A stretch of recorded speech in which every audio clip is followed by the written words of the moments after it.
Hello guys, this is your friend Multiverse Shinobi 2.0 and we are back with a new fanfic. What if the retail clerk who leveled up to Godhood, Part 1. And if you enjoy this fanfic then please press the like button and subscribe to my channel for more fanfic like this. Don't even watch anime. The Arizona sun wasn't just a weather condition. It was a physical weight. For Jack, life in the desert had become a series of strategic sprints from one air-conditioned sanctuary to the next. On the worst days, when a rare breeze dared to blow across the salt flats, it didn't offer relief. Instead, it felt like a giant industrial hair dryer was being pressed against his cheekbones. It was the kind of heat that made a man want to peel off his own skin and trade it for something cooler. Jack gripped the steering wheel of his aging sedan, his knuckles white. He let out a sharp hiss of pain as the scorched plastic bit into his palms. Damn it, he muttered, shaking his hands to catch the lukewarm air coming from the windows he'd rolled down in a desperate, failed attempt at circulation. He had lived in the desert his whole life, yet he still harbored a quiet, burning envy for people who lived in places with seasons, places where white powder fell from the sky instead of fine, choking dust. He wanted to know what it felt like to touch a steering wheel and not receive second-degree burns. As he pulled into the cracked asphalt parking lot of the grocery store where he spent 40 hours a week stocking shelves, he looked mournfully at the dashboard. The AC vents were silent, dead for 3 months. They were a constant reminder of the thin line he and his girlfriend, Mia, walked every day. But today, there was a flicker of hope. One more paycheck, he whispered to the empty passenger seat. He and Mia had been grinding. Double shifts, skipped meals, and the kind of exhaustion that settled into your bones. They had finally scraped together enough to fix the car and pay the rent on time. It was a small victory, but in Jack's world, small victories were the only ones that kept you from drowning. He leaned his head back against the headrest, closing his eyes for just a second. He wanted to visualize his bed, the cool sheets, the quiet of their apartment, one last mental recharge before he stepped out into the 110-degree glare to start his opening shift. Crash. The sound wasn't a metallic bang or a distant thud. It was a tectonic, world-ending roar that vibrated through the frame of his car, rattling his teeth in his skull. It felt as if a mountain had been dropped from the stratosphere directly onto the grocery store's roof. Jack bolted upright, his heart hammering against his ribs like a trapped bird. Dust and debris clouded his vision. He sat paralyzed, waiting for a second impact, but silence followed, a heavy, unnatural silence that felt even louder than the crash. He blinked, his eyes stinging. As the dust settled, the grocery store he knew, the beige brick building with the flickering neon, open, sign, was gone. In its place stood something impossible. It was a tower. It looked like the Leaning Tower of Pisa, but crafted from a strange, matte gray stone that seemed to swallow the morning light. It didn't lean, it stood perfectly, terrifyingly straight, piercing the clouds above. It looked ancient, yet the air around it hummed with a static charge that made the hair on Jack's arms stand up. What the hell? Jack scrambled out of his car, his legs feeling like jelly. The parking lot was empty. Being an opener meant he was the only soul around for blocks. He reached for his phone. The screen was spider-webbed with cracks, but it still buzzed. His first instinct was the fire department, but then he saw the entrance. The grocery store's front doors had been perfectly replaced by a massive, polished metallic gate embedded into the base of the stone tower. It looked like something out of a sci-fi movie, brushed steel, glowing blue seams, and no visible handle. Curiosity had always been Jack's greatest flaw. It was the thing that got him into trouble as a kid and kept him up at night wondering about the what-ifs. Driven by a mix of shock and a strange, magnetic pull, he walked toward the metal door. Every few steps, he glanced upward, half expecting a second tower to fall and finish the job. As he reached the threshold, the doors hissed open with a hydraulic sigh. Jack jumped back, his breath hitching. Beyond the doors wasn't a grocery store full of cereal boxes and produce. It was a small, clinical room with slate gray walls. It looked like an elevator from the future. The only thing in the room was a small, glowing screen mounted to the right of an inner door. Jack stepped inside, his boots clicking on the metallic floor. The door behind him remained open, a square of Arizona sunlight offering a path back to his normal, miserable life. He looked at the screen. Welcome. Which one of these manga do you like best? One Piece, Boku no Hero, Dragon Ball Z, Naruto. Jack stared at the text. A prank? This has to be the most expensive prank in history. He looked for cameras, for speakers, for some sign of a hidden crew. Nothing. He wasn't an anime guy. He didn't have posters or figurines. But last year, during a particularly dark month when his hours were cut and he couldn't leave the house, he had sat on his couch and binged One Piece. All of it. Over 1,000 episodes in 3 months. It had been his escape. With a trembling finger, he tapped the screen. One Piece. The screen flickered instantly, a cheerful chime echoing in the small room. Good choice. Which power do you like better? Armament hockey. Observation hockey. Jack felt a headache blooming behind his eyes. He remembered the show. Armament was the punching power, the armor. But observation, that was about awareness. It was about seeing the world for what it really was. Given that a skyscraper had just fallen on his workplace, he felt like he needed all the awareness he could get. He selected observation hockey. Coolio. Last question.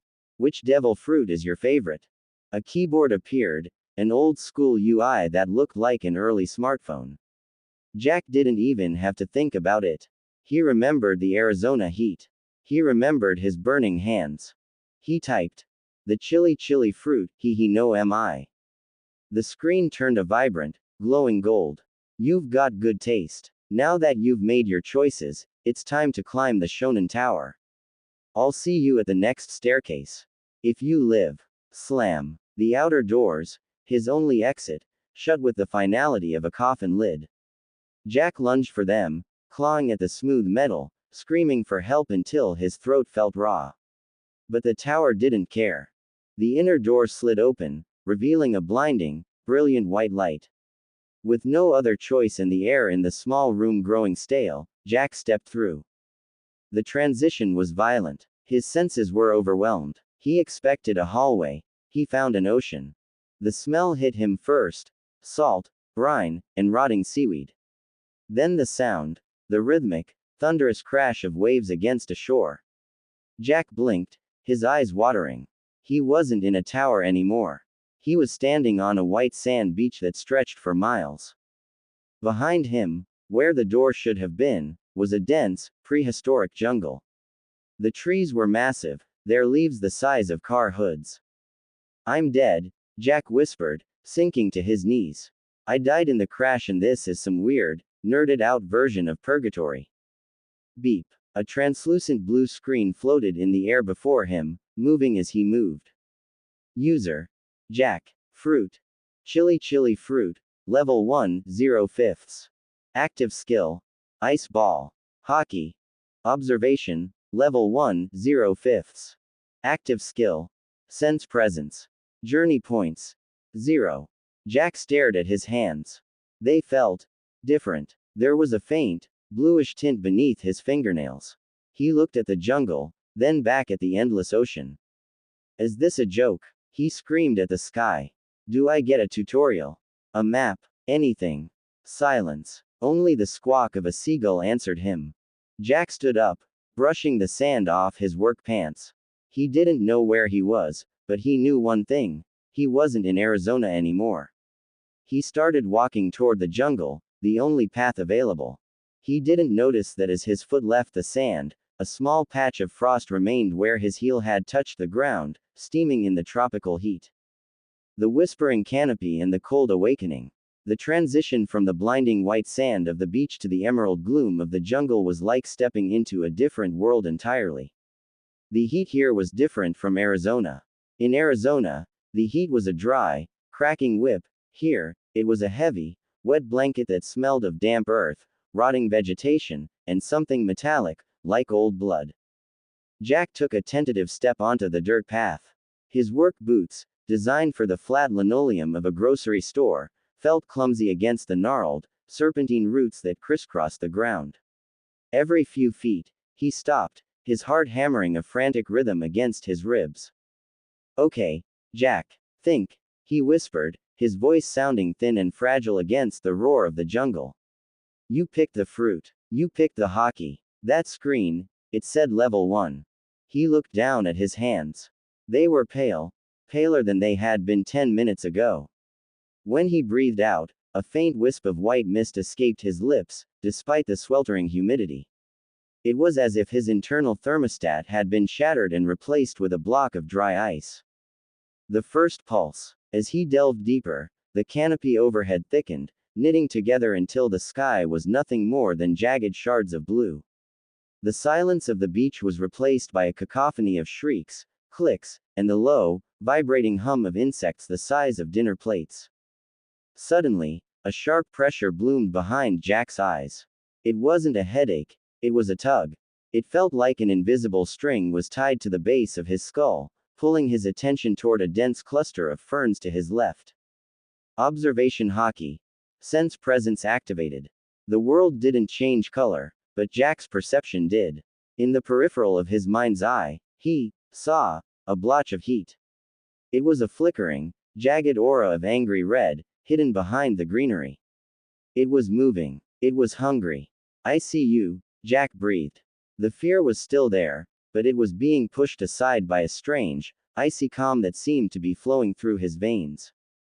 The ferns exploded. A creature leapt out. A bird, but not like any Jack had ever seen in a textbook. It was the size of a large dog, with feathers the color of a bruised plum and a beak that ended in a serrated, obsidian hook. It let out a screech that sounded like metal grinding on metal and dove straight for Jack's throat. The frost within. Jack didn't think. He didn't have time to. He threw his left hand up to shield his face, but as he did, he felt a surge of energy, a deep, biting chill, race from his chest to his fingertips. Ice ball, he roared. A sphere of jagged, translucent ice materialized in the air an inch from his palm. It wasn't a perfect ball, it looked like a frozen explosion, sharp and heavy. It collided with the bird's chest midair. The impact was sickening. There was a dull thwack as the ice shattered, sending shards flying like shrapnel. The bird was knocked backward, its momentum halted as if it had hit a brick wall. It tumbled into the dirt, squawking in confusion, its feathers coated in a layer of rapidly spreading frost. Jack stared at his hand. It was smoking, not with heat, but with cold. I actually did it. I'm a monster. The bird scrambled to its feet, shaking its head. One of its wings was hanging at a wrong angle, frozen stiff. Its black eyes fixed on Jack with a new level of predatory hatred. It hissed, its beak snapping shut with a crack like a pistol shot. The dance of the hunter. The bird charged again, but this time it stayed low, weaving between the massive roots. Jack felt the hockey pulse again. Left. High. Now. He stepped to the right just as the serrated beak whistled past his ear. He could feel the wind of the bird's passage. He felt faster. Sharper. He reached out and grabbed the bird by its tail feathers. The moment his skin touched the creature, a frost burn sizzled. The bird shrieked as ice began to creep up its legs, turning its vibrant feathers into brittle glass. Jack felt a dark, cold power wanting to pour out of him, wanting to freeze everything in a 10-foot radius. Get off. Jack swung the bird with a strength he didn't know he possessed, slamming it into the trunk of a massive mahogany tree. He didn't wait for it to get up. He pointed both hands at the dazed creature. Ice shard. Small, needle-like slivers of ice shot from his fingers. They weren't as powerful as the ice ball, but they were fast. They peppered the tree trunk, pinning the bird's wings to the bark. The creature let out one final, gurgling cry before the ice reached its heart, turning it into a macabre, frozen statue. The cost of power. Jack fell to his knees, gasping for air. His lungs felt like they were filled with needles. Using the power wasn't free. He felt drained, as if he hadn't slept in 3 days. He looked at the frozen bird, then at the frost covering the ground around him. Beep. Combat log. Jungle avian defeated. Express gained 3/5. Observation hockey 2/5. New sub skill. Frost touch passive. Your skin is now naturally cold. Contact with enemies slows their movement. Frost touch, Jack muttered, wiping a layer of actual ice from his forehead. Great. I'm going to be a human popsicle. He stood up, his legs shaking. He thought of Mia. He thought of the car with the broken AC. He realized with a jolt of irony that he had spent his whole life wishing for a way to beat the Arizona heat, and now, he was the cold.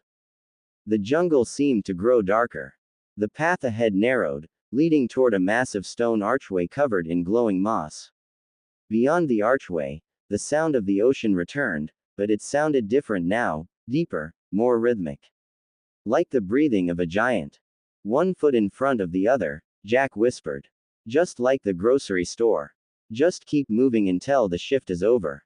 He stepped through the archway, unaware that he was being watched by something much larger than a bird, something that had been waiting for a user to arrive for a very, very long time. The frozen merchant and the price of survival. The archway wasn't just a transition between the jungle and the shore, it was a sensory vacuum. For a few heart-pounding seconds, Jack felt as if he were suspended in a void, no sound, no heat, no gravity. Then, with a sudden, bone-jarring thud, his boots hit solid stone. He wasn't on the beach anymore. He was standing on a massive stone pier that jutted out into a sea of liquid silver. The sky above was a swirling vortex of purple and indigo, illuminated by what looked like distant, glowing jellyfish floating in the upper atmosphere.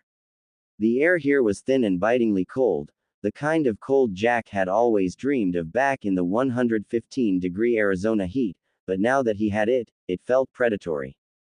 Where am I now? Jack whispered. His voice didn't echo. It was swallowed by the vastness of the silver sea. The observation pulse. Before he could take another step, his observation hockey flared. It wasn't a subtle tug this time, it was a frantic, rhythmic pulsing at the base of his skull. Danger. Close. Static. Jack spun around, his hands already smoking with frost. Who's there? I have an ice ball and I'm not afraid to use it. A low, wheezing chuckle emerged from behind a stack of weathered wooden crates. A figure shuffled into the light of the glowing sky. It was a man, or at least, it had been once. He was dressed in a tattered yellow raincoat that looked like it belonged on a North Atlantic fishing boat. His skin was the color of old parchment, and one of his eyes was covered by a mechanical lens that clicked and whirred as it focused on Jack. Easy there, snowman, the man rasped. His voice sounded like sandpaper on wood. I don't taste good, and I certainly don't have enough meat on my bones to be worth the effort of a fight. Jack didn't lower his hands. Who are you? Is this the grocery store? Did you fall in the tower too? The man laughed again, a wet, hacking sound. The grocery store, kid, I haven't seen a store in 40 levels. My name is Silas. I'm a scavenger. I follow the users, picking up the scraps they leave behind when the tower eventually eats them. The shop interface. Silas gestured to a small, glowing pedestal next to him. It looked like a high-end vending machine carved out of obsidian. You've got journey points, don't you? I saw you take down those avians in the jungle. Messy work, but effective. Jack looked at his floating screen. Journey points. 25. I have 25, Jack said cautiously. A pittance, Silas spat, though his mechanical eye zoomed in on Jack's frosty palms. But enough for a beginner. Touch the pedestal, boy. See what your soul is worth. Jack hesitated, then pressed his hand against the cold obsidian. The screen transformed, displaying a list of items that made his heart race. Tower shop. Level 1 accessible. Basic stamina potion.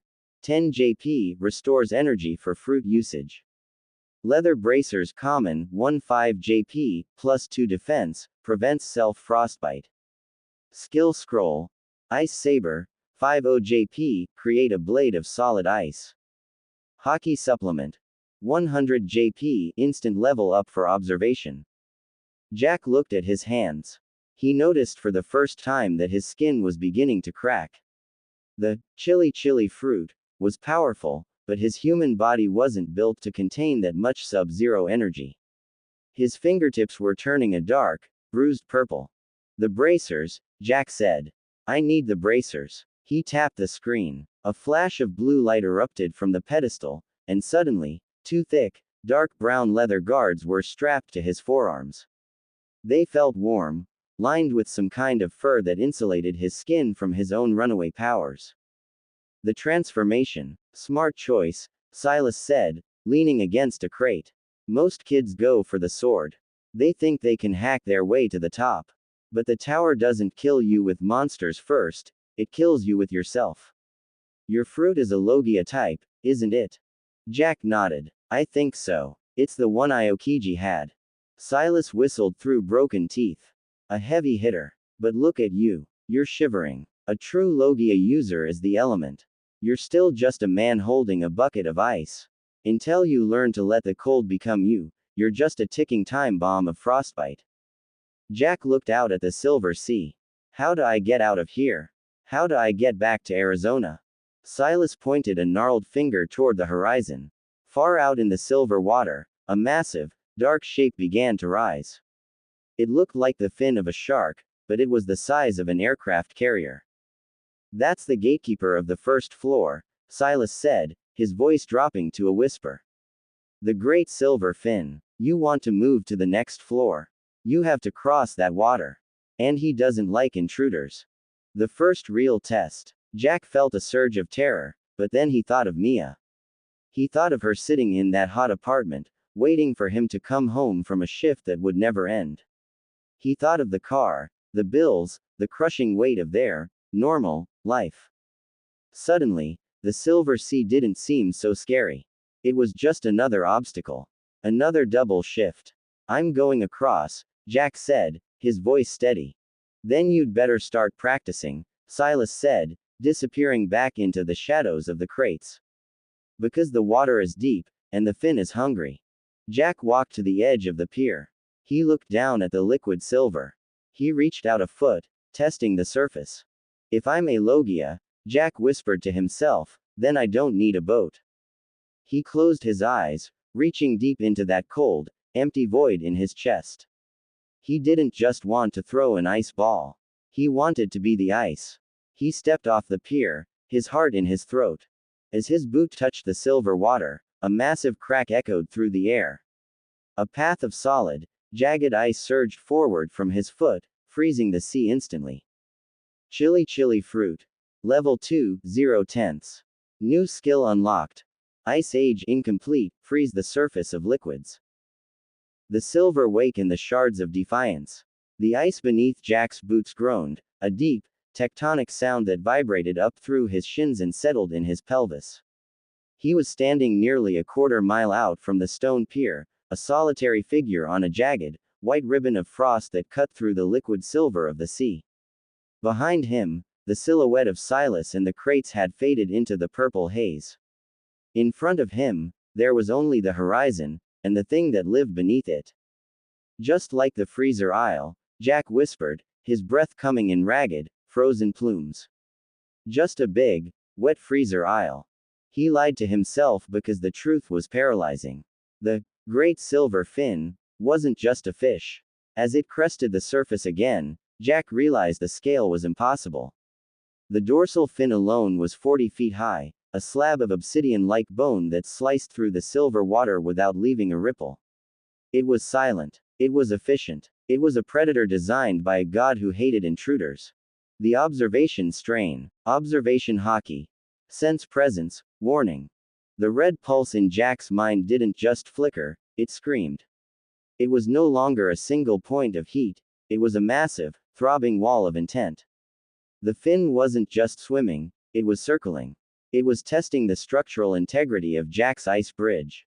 Crack. A fissure the size of a lightning bolt spider webbed through the ice at Jack's feet. The silver fin had rammed the underside of the shelf. Jack stumbled, his arms windmilling as he fought for balance. Ice ball, he yelled, thrusting his hands downward. He didn't aim at the fish, he aimed at the crack. The frozen projectile slammed into the fissure, acting like a structural weld, sealing the gap with a fresh burst of frost. But he was losing energy fast. Every time he used the fruit, that hollow, aching cold in his chest grew wider, threatening to consume his heart. The Leviathan rises. The water 50 feet to his left began to bulge. It didn't splash, it rose like a silver mountain. Then, the head of the beast broke the surface. It looked like a cross between an armored shark and an ancient whale, its skin plated in iridescent scales that shifted from chrome to deep violet. It had no teeth. Instead, it had two massive, serrated bony plates that functioned like a biological guillotine. The creature let out a sound, a low-frequency hum that shattered the edges of Jack's ice bridge. System alert. Stamina critical. Fruit synchronization. 18%. I'm not dying here, Jack growled. He thought of the cracked phone in his pocket. He thought of the photo of Mia he kept as his wallpaper. He wasn't a warrior, but he was a man who had worked 3 jobs at once just to keep the lights on. He knew how to suffer. He knew how to endure. You want me? Jack screamed at the Leviathan. Come get the opening manager. The silver fin lunged. It didn't bite. It launched its entire multi-ton body out of the water, intending to crush Jack and his bridge under its sheer mass. The cold becoming. In that moment, Jack didn't reach for an ice ball. He remembered what Silas had said. A true Logia user is the element. He stopped trying to push the cold out of his hands. Instead, he opened the door in his chest and let the cold flood his entire nervous system. His vision turned crystalline. His heartbeat slowed to once every 10 seconds. His skin didn't just feel cold, it turned translucent, white as a glacier. New skill unlocked. Ice partial transformation. As the great silver fin descended like a falling building, Jack slammed both palms onto the ice. Ice Age. He didn't just freeze the surface. He sent a pillar of absolute zero energy straight down into the depths. The silver sea didn't just crust over, it solidified into a massive, jagged mountain of ice that rose up to meet the falling beast. The collision was cataclysmic. The fin slammed into the ice spears Jack had created. Bony plates ground against frozen silver. The sound of snapping ice was like 1,000 glass windows breaking at once. The beast shrieked, a haunting, metallic wail, as its soft underbelly was raked by the shards. It thrashed, its massive tail smashing chunks of ice the size of cars into the air. One of those chunks caught Jack in the chest, sending him flying backward. The price of victory. Jack hit the ice hard, sliding 20 feet before coming to a stop at the very edge of his crumbling bridge. His leather bracers were scorched, and his right arm felt dead, encased in a layer of rime that wouldn't melt. He looked up, gasping. The great silver fin was pinned. It wasn't dead, but it was trapped in the massive glacier Jack had summoned. Its glowing eye fixed on him, no longer predatory, but fearful. The silver water around the glacier began to drain, revealing a massive stone drain plug at the bottom of the sea floor, the exit to the next floor. Boss defeated. The great silver fin. Express gained. 15/15 level up. User level 2. Journey points gained. 150. Jack tried to stand, but his legs gave way. He lay there on the cold, beautiful, terrifying ice, staring up at the purple vortex of the sky. Chapter 1. Over. He wheezed, a small, bloody smile cracking his frozen lips. He didn't know how many floors were left. He didn't know if he would ever see the Arizona sun again. But as he watched his level 2 stats pop up on the screen, he realized he wasn't afraid of the heat anymore. He was the thing the heat should be afraid of. The crucible of the second floor. The descent from the Silver Sea was not a staircase, it was a freefall through a localized blizzard. Jack felt the pressure change in his ears, a sharp pop that made his vision swim with static. When his feet finally hit solid ground, he didn't find the scorched asphalt of Arizona or the damp moss of the jungle. He found a city, or rather, the skeleton of one. The sky here wasn't purple or blue, it was a bruised orange, thick with the smell of ozone and burnt rubber. The buildings around him were jagged monoliths of rusted steel and cracked concrete, draped in tattered banners that bore symbols Jack didn't recognize, swirls, clouds, and stylized eyes. Welcome to Floor 2. The Hidden Ruins. Current biome. Urban desolation.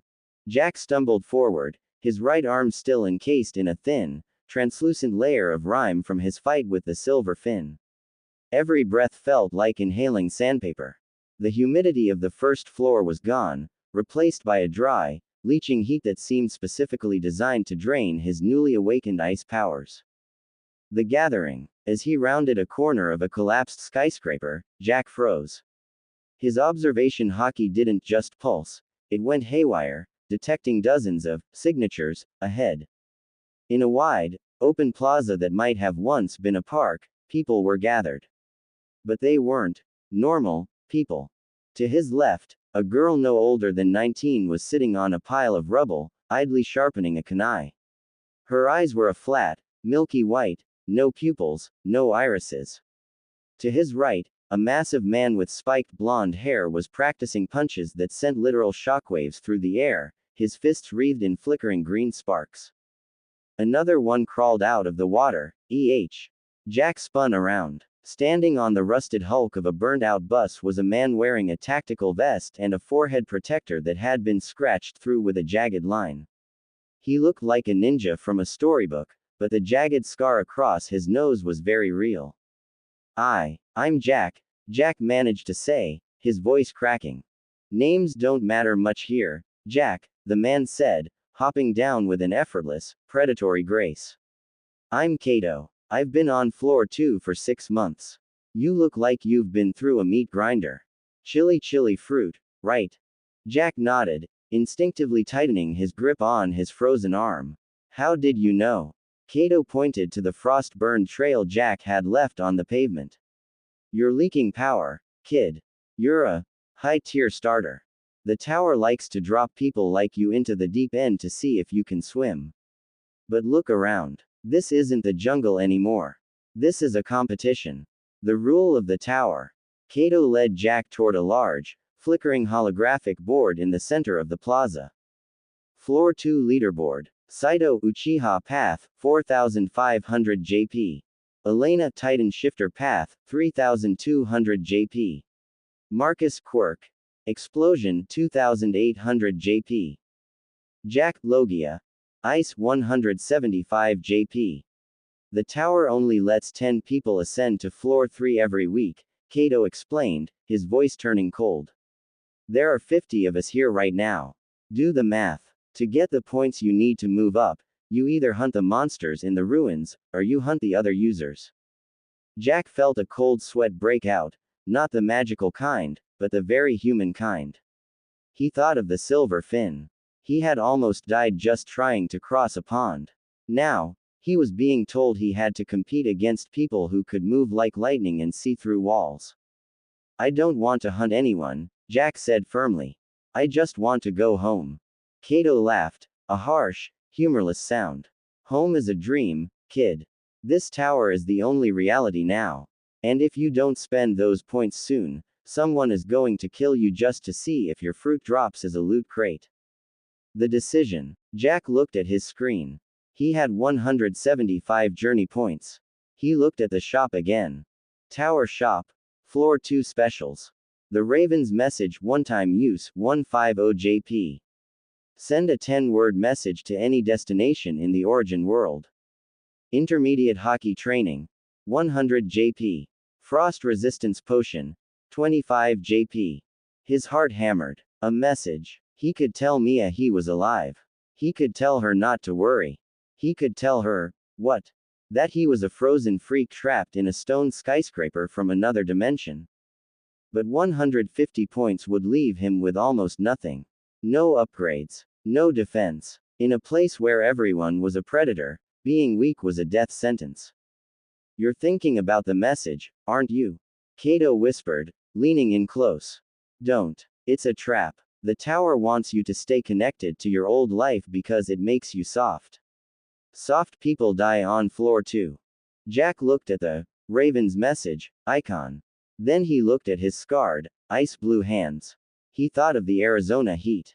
He thought of the way Mia looked when she fell asleep on the sofa after a 12-hour shift. With a trembling finger, he bypassed the message. He tapped intermediate hockey training and frost resistance potion. Journey points remaining. 50. Observation hockey upgraded to level 2, prediction. The world suddenly felt louder. He didn't just sense people, he felt the intent of their movements. He felt Kato's hand twitching toward a hidden blade. He felt the girl with the white eyes looking at his neck. I'm not going to be soft, Jack said, his voice dropping an octave as his eyes turned a piercing, frosty blue. I'm going to climb. Kato grinned, revealing a row of sharpened teeth. That's the spirit. Now, get ready. The ruins reset in 10 minutes. And the first floor boss was a goldfish compared to what's lurking in the subways of this city. Jack stood up, the frost on his arm crackling as he flexed his fist. He was no longer just a clerk. He was a contender. The spark in the absolute zero. The air in the hidden ruins didn't just smell like ozone anymore, it tasted like copper.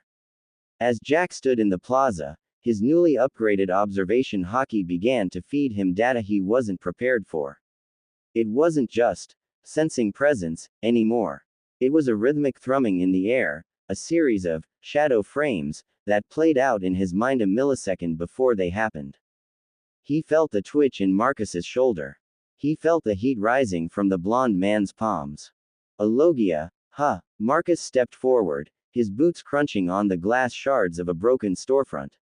He was tall, lean, and wore a jagged grin that looked like it had been carved with a combat knife.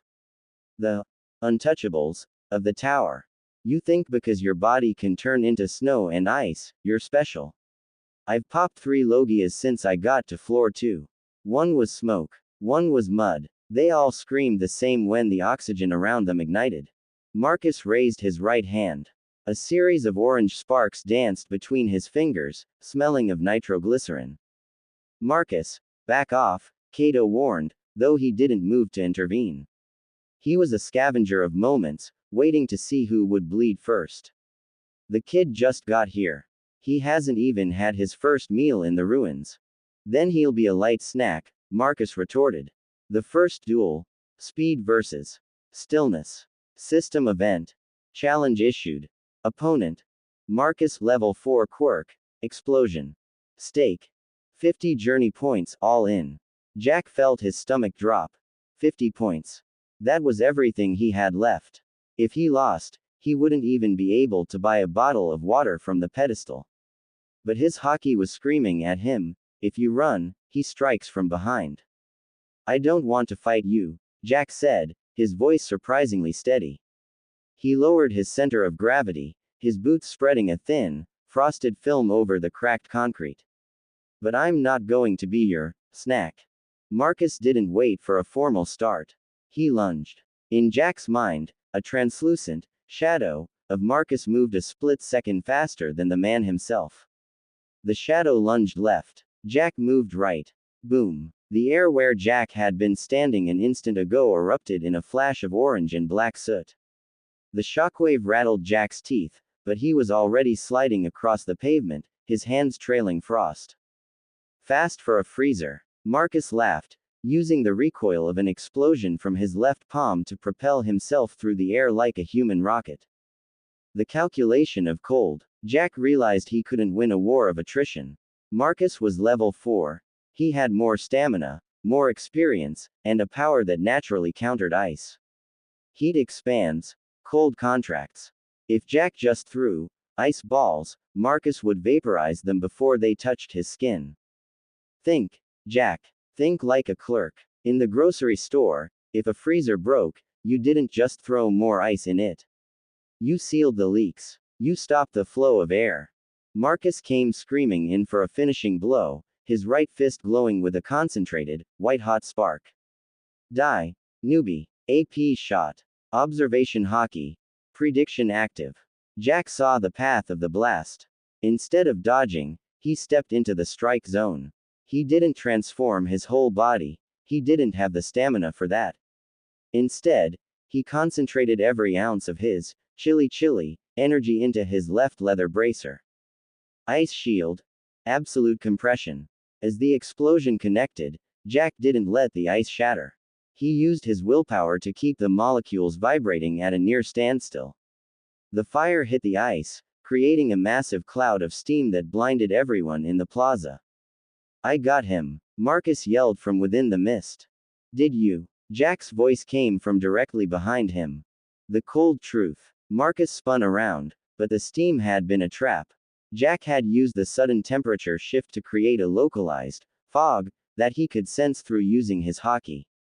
While Marcus was looking for a solid target, Jack had become a ghost in the whiteout. Jack grabbed Marcus's wrist. Skill activated. Frost touch level 2. It's not just about the ice, Marcus, Jack whispered, his eyes glowing a terrifying, pale blue.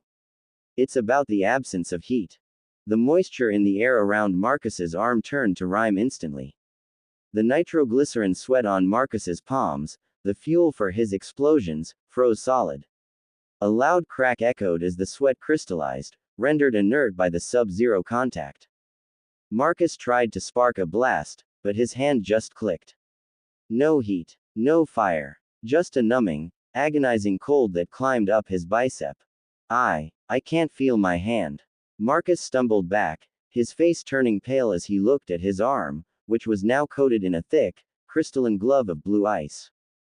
Jack stood his ground, his chest heaving.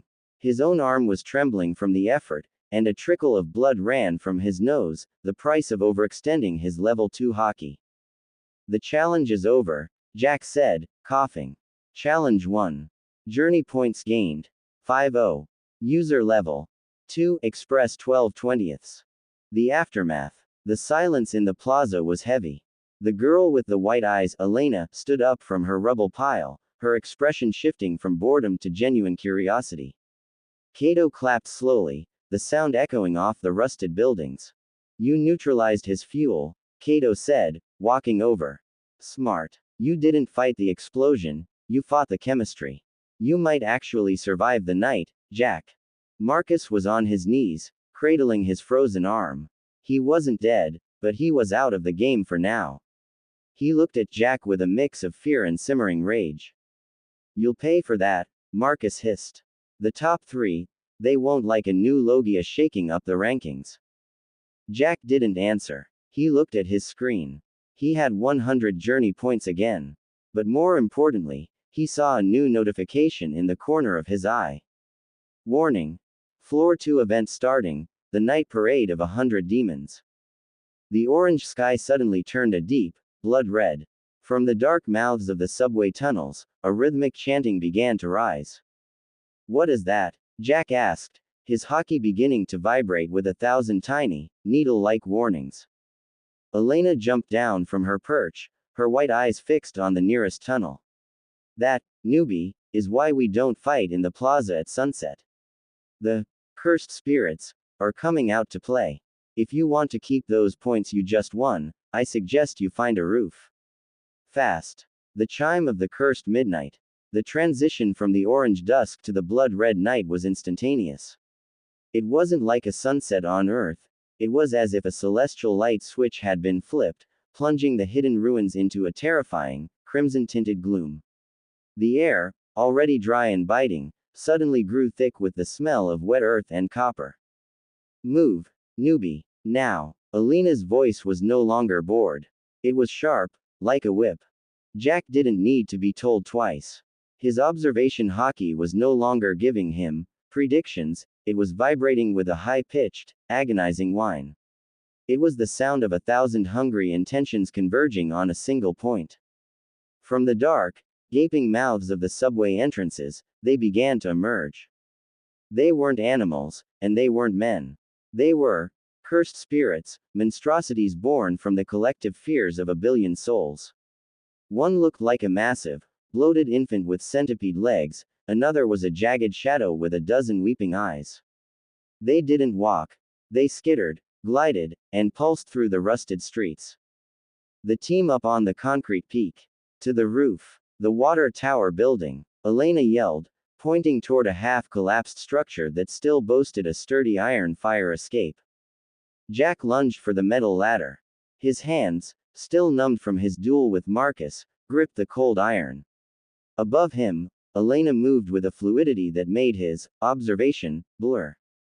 She didn't climb, she leapt, her feet barely touching the rungs. By the time Jack reached the roof, his lungs were burning. He collapsed onto the gravel surface, gasping for air. Below them, the plaza was a sea of writhing, dark shapes. Marcus and Cato were nowhere to be seen, likely hidden in their own safe zones. They can't climb well, Elena said, her white eyes scanning the darkness. But they can stack. They'll build a mountain of their own bodies to get to us if we don't thin them out. Jack looked at his hands.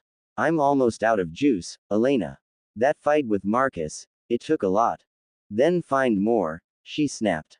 She reached into a pouch at her waist and tossed him a small, glowing blue vial. Basic stamina potion. It tastes like battery acid, but it'll kickstart your heart. Jack downed it. It didn't taste like battery acid, it tasted like liquid nitrogen and lightning. Instantly, the void in his chest, the source of his chilly powers, refilled with a painful, surging pressure. The siege of the first wave. The first of the spirits, a spindly thing with arms like scythes, crept over the edge of the roof. System event. The night parade, Wave 1. Objective. Survive until dawn, 6 hours 0 minutes and 0 seconds. Ice shard. Jack didn't wait. He fired a volley of frozen needles. They pierced the creature's chest, but it didn't bleed. It just hissed, the wound sealing with a black, tar-like substance. Don't just hit them, Elena shouted. She lunged forward, her palm striking the creature's forehead. A shockwave of pure, white energy, cursed energy, erupted from her hand, shattering the spirit's skull. You have to freeze the source. Their cores are in their chests, Jack. If you don't shatter the core, they just keep coming. Jack centered himself. He closed his eyes, ignoring the screams from below. He leaned into his hockey. There. A second spirit, shaped like a distorted dog with a human face, leapt onto the gravel. Jack saw it in his mind's eye, a pulsing, black knot of energy deep within its ribs. Observation hockey. Point blank focus. Jack didn't fire a ball. He waited until the creature was inches away. He reached out, his hand turning into a jagged blade of solid, translucent ice. Ice saber. Piercing frost. The blade slid through the creature's chest with a sickening crunch. Jack twisted his wrist, sending a burst of absolute zero energy directly into the black knot. The spirit stiffened, its human face contorted in a silent scream, before it shattered into 1,000 harmless crystals of frozen shadow. Express gained. 18/20. The tactical shadow. Nice shot, Elena muttered, standing back to back with him. But look. The street below was no longer a mess of individual spirits. They were beginning to merge. A massive, amorphous blob of shadow was absorbing the smaller spirits, growing larger and more humanoid with every passing second. It was the core spirit of the night parade. If that thing reaches full size, this roof won't save us, Elena said. It'll just knock the building down. Jack looked at his screen. He was so close to level 3. He could feel it, a new threshold of power just beyond his reach. What if I go down there? Jack asked. Elena looked at him like he was insane. You're a Logia, not a god. That thing will eat your ice and ask for seconds. Not if I freeze the whole street, Jack said, his voice dropping to a low, dangerous register. I did it to the Silver Sea. I can do it to these ruins. I just need you to cover me while I cast. Elena hesitated, her white eyes searching his frosty blue ones. You'll die if you miss, Jack. There's no respawn in the tower. I've lived in Arizona my whole life, Elena, Jack said, a grim smile on his face. I've been waiting for a chance to cool things down for a long time. The leap of faith. Jack didn't use the fire escape. He walked to the edge of the roof and looked down at the writhing mass of shadows. Ice Age. Incomplete. He jumped. As he fell, the world seemed to slow down. His hockey painted a map of every spirit, every brick, and every rusted car in the plaza. He channeled every remaining drop of the stamina potion, every memory of the heat he hated, and every ounce of his level 2 power into his feet. He hit the ground like a meteor made of frost. Boom. A wave of blue-white ice exploded outward from his landing point. It wasn't a thin film this time. It was a jagged, 3-foot-thick layer of permafrost that encased everything it touched. The spirits, the rubble, the core spirit, everything was caught in a crystalline prison. User level up. Level 3 reached. New ability unlocked. Ice Parties, Logia Defense. Hockey Level 3 unlocked. Sense Emotion. Jack stood in the center of the frozen plaza, his body partially made of snow, steam rising from his shoulders. He was alive, but as the ice began to crack under the weight of the massive core spirit, he realized that level 3 might still not be enough. Elena, he yelled, looking up. The core, it's still beating. The crow of the Uchiha and the stolen frost. The plaza was a graveyard of jagged glass and frozen shadows. The core spirit, a mass of writhing, blackened limbs the size of a city bus, was encased in Jack's level 3 permafrost, but the ice was screaming. Deep, resonant cracks spider webbed across the surface as the creature's hateful heat began to melt its way out. Jack stood at the center of the devastation, his breath coming in shallow, icy gasps. His skin was no longer just pale, it was translucent. Through the gaps in his shredded grocery store shirt, you could see the faint glow of blue veins, pulsing like neon. User level 3. Logia Defense. ACTIVE, passive. Elena. Now. Jack roared, his voice echoing off the rusted skyscrapers. I can't hold the thermal pressure. Shatter the core. High above on the roof, Elena didn't hesitate. She stepped off the ledge, falling like a white streak of lightning. Her palms were pressed together, a sphere of compressed cursed energy glowing between them with the intensity of a dying star. White void. Crushing palm. She screamed. But she never hit the target. The black flame interruption, a sound like 1,000 birds chirping at once, Chidori, ripped through the air. From the shadows of a collapsed subway entrance, a blur of motion flickered. It was faster than Jack's observation hockey could predict. A streak of black lightning cut across the plaza, intercepting Elena midair. A hand clad in a dark leather glove gripped her wrist, redirecting her momentum with terrifying ease. Elena was flung backward, crashing into a pile of rusted car frames. What? Jack started to turn, his hands already gathering frost, but he froze. Standing atop the frozen head of the core spirit was a young man.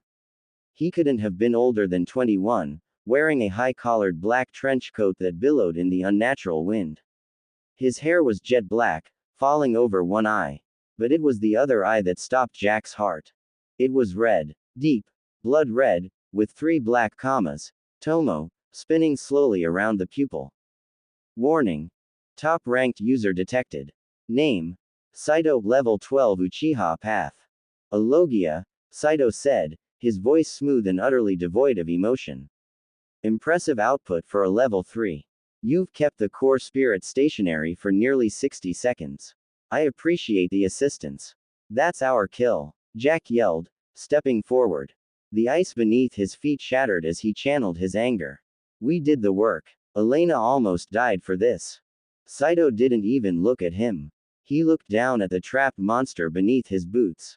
The tower doesn't reward work, Jack. It rewards results. Saito's red eye spun faster. Amaterasu. The theft of the kill. A jet black flame ignited on the surface of the ice. It didn't behave like normal fire, it didn't flicker or smoke. It simply consumed. The black fire ate through Jack's absolute zero ice as if it were dry paper. The core spirit didn't even have time to scream before the black flames touched its central knot. In a flash of dark light, the massive creature disintegrated into ash. Boss killed by Saito. Journey points awarded. 2,000 to Saito. Express awarded. 0 to Jack, Elena. The silence that followed was heavy. The blood-red, night parade, sky began to fade back into the dull orange of the floor to dawn. The spirits in the streets dissolved into mist, their master gone. Jack stood there, his hands trembling. The 2,000 points, the points that could have bought him a way home, or at least enough strength to protect Elena, were gone. Stolen by a man who didn't even look like he had broken a sweat. The weight of the gap. Saito hopped down from the melting ice pile, walking toward Jack with a predatory calmness. Every time Jack's haki tried to predict Saito's movement, the shadow frames simply vanished. Saito was too fast, or his intent was too hidden, for Jack's level 3 haki to track. "You're lucky," Saito said, stopping inches from Jack. The heat radiating from the Uchiha user was stifling, causing the frost on Jack's skin to hiss and evaporate into steam. "I usually kill anyone who witnesses my hunts. But the tower needs a Logia to balance the elements on the higher floors." Saito reached out, his gloved hand patting Jack's shoulder. It felt like being touched by a hot iron. "Keep climbing, grocery boy. Get stronger. I want to see how much more Ice Age you can produce before I eventually have to burn you down." Without another word, Saito flickered out of existence, a body flicker technique so perfect it left a lingering scent of ozone behind. The Broken Alliance. Jack ran to the wreckage where Elena lay. She was conscious, but her white eyes were unfocused, and blood trickled from her ears. The impact of Saito's redirection had done internal damage. He took it," she whispered, her voice a ragged ghost of itself. "All that, for nothing." Jack looked at his screen. User level 3. Journey points 100. New quest. The Ascension Trials, 3 days remaining. He looked at his hands. They were no longer smoking. They were just tired. He realized then that the Shonen Tower wasn't just a game or a trial. It was a meat grinder. The people at the top didn't just climb, they stood on the heads of everyone below them. "It wasn't for nothing, Elena," Jack said, his voice turning cold, colder than his fruit had ever made it. He picked her up, her light frame surprisingly heavy in his exhausted arms. "He thinks I'm a battery. He thinks I'm just here to make ice for him to melt." He looked toward the massive spire in the center of the ruins, the gate to floor 3. "I'm going to take those points back. All of them. The dead of the glacial heart." The dawn on floor 2 was not a herald of hope, it was a sickly, pale yellow light that revealed the true extent of the night's carnage. The hidden ruins groaned as the metal frames of collapsed buildings expanded in the rising heat. Jack trudged through the knee-deep slush of his melting ice, Elena's limp body draped across his back. His level 3 Logia defense was flickering. Every time the sun hit his skin, a small puff of steam rose from his shoulders. He wasn't just tired, he was evaporating. "Stay with me, Elena," Jack rasped. His throat felt like it had been scraped with a jagged piece of frozen copper. Her breath was shallow, a wet rattling sound that vibrated against his spine. Saito's redirection hadn't just thrown her, the sheer pressure of his cursed energy had caused internal hemorrhaging. In the tower, conventional medicine was a joke. You didn't need a doctor, you needed a miracle. The sanctuary of the slums. Jack navigated by instinct and the fading pulses of his observation haki. He avoided the main plaza where Marcus and the others would be scavenging the leftovers of the night parade. Instead, he headed toward the industrial district, a cluster of rusted silos and chemical vats that smelled of ancient, leaked chakra. Deep within a hollowed-out cooling tower, he found what he was looking for. A sign hung over a reinforced steel door. "The clinic, no points, no pulse." Jack kicked the door. It didn't budge. He kicked it again, channeling a spark of frost into his heel to crack the hinges. "Go away," a woman's voice drifted from a speaker above the door. It was bored, melodic, and terrifyingly sharp. "I don't patch up. Low levels on credit. If you've got a hole in your gut, bleed out in the street like a professional." "She's a level 5. She's a Titan shifter," Jack screamed at the speaker. "She took a hit from Saito. If you let her die, you're losing a high-yield patient." The door hissed open. The woman standing there looked like she had stepped out of a high-fashion magazine that had been dragged through a war zone. She wore a stained white lab coat over a mesh armor vest, her pink hair tied back in a messy bun. She was holding a scroll that glowed with a soft, green luminescence. Name: Rena, Level 10 Medical Ninja Path. Saito, you say. Rena stepped forward, her eyes scanning Elena with a clinical, detached coldness. She grabbed Elena's chin, tilting her head back. Internal ruptures. Chakra network shock. Typical Uchiha work. Clean, efficient, and cruel. Rena looked at Jack, her eyes narrowing. It'll cost you 400 journey points to stabilize her. 800 to fix her. The impossible price. Jack felt a cold pit open in his stomach. I have 100. Saito stole the boss kill. He took everything. Rena laughed, a dry, hollow sound. Then why are you wasting my time? This is the Shonen Tower, kid. Compassion is a luxury for the top 10. If she dies, her Titan seed will just reset into a loot crate in 24 hours. Just wait for her to pop and take her gear. That's the smart play. Jack's vision blurred. For a second, he wasn't in a rusted cooling tower. He was back in the Arizona grocery store, looking at a customer who couldn't afford their medicine. He remembered the feeling of helplessness. But he wasn't helpless anymore. He reached out and grabbed Rena's wrist. His touch was so cold that the air between them crystallized into a miniature blizzard. I'm a Logia, Jack said, his voice dropping to a sub-zero register. My ice is level 3. It's pure. You use medical chakra to heal, right? You need a stable thermal environment to keep the cells from necrotizing during the graft. Rena tried to pull away, but her sleeve was already frozen to his hand. What's your point? Freeze or burn? I'll be your cooling system, Jack said. I'll regulate the temperature of every patient in this clinic for the next 48 hours.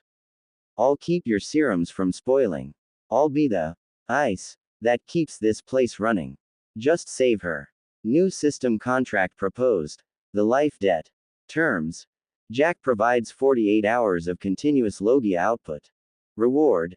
Elena is restored to 100% health. Penalty for failure. Jack's level resets to 1. Rena looked at the screen, then back at Jack.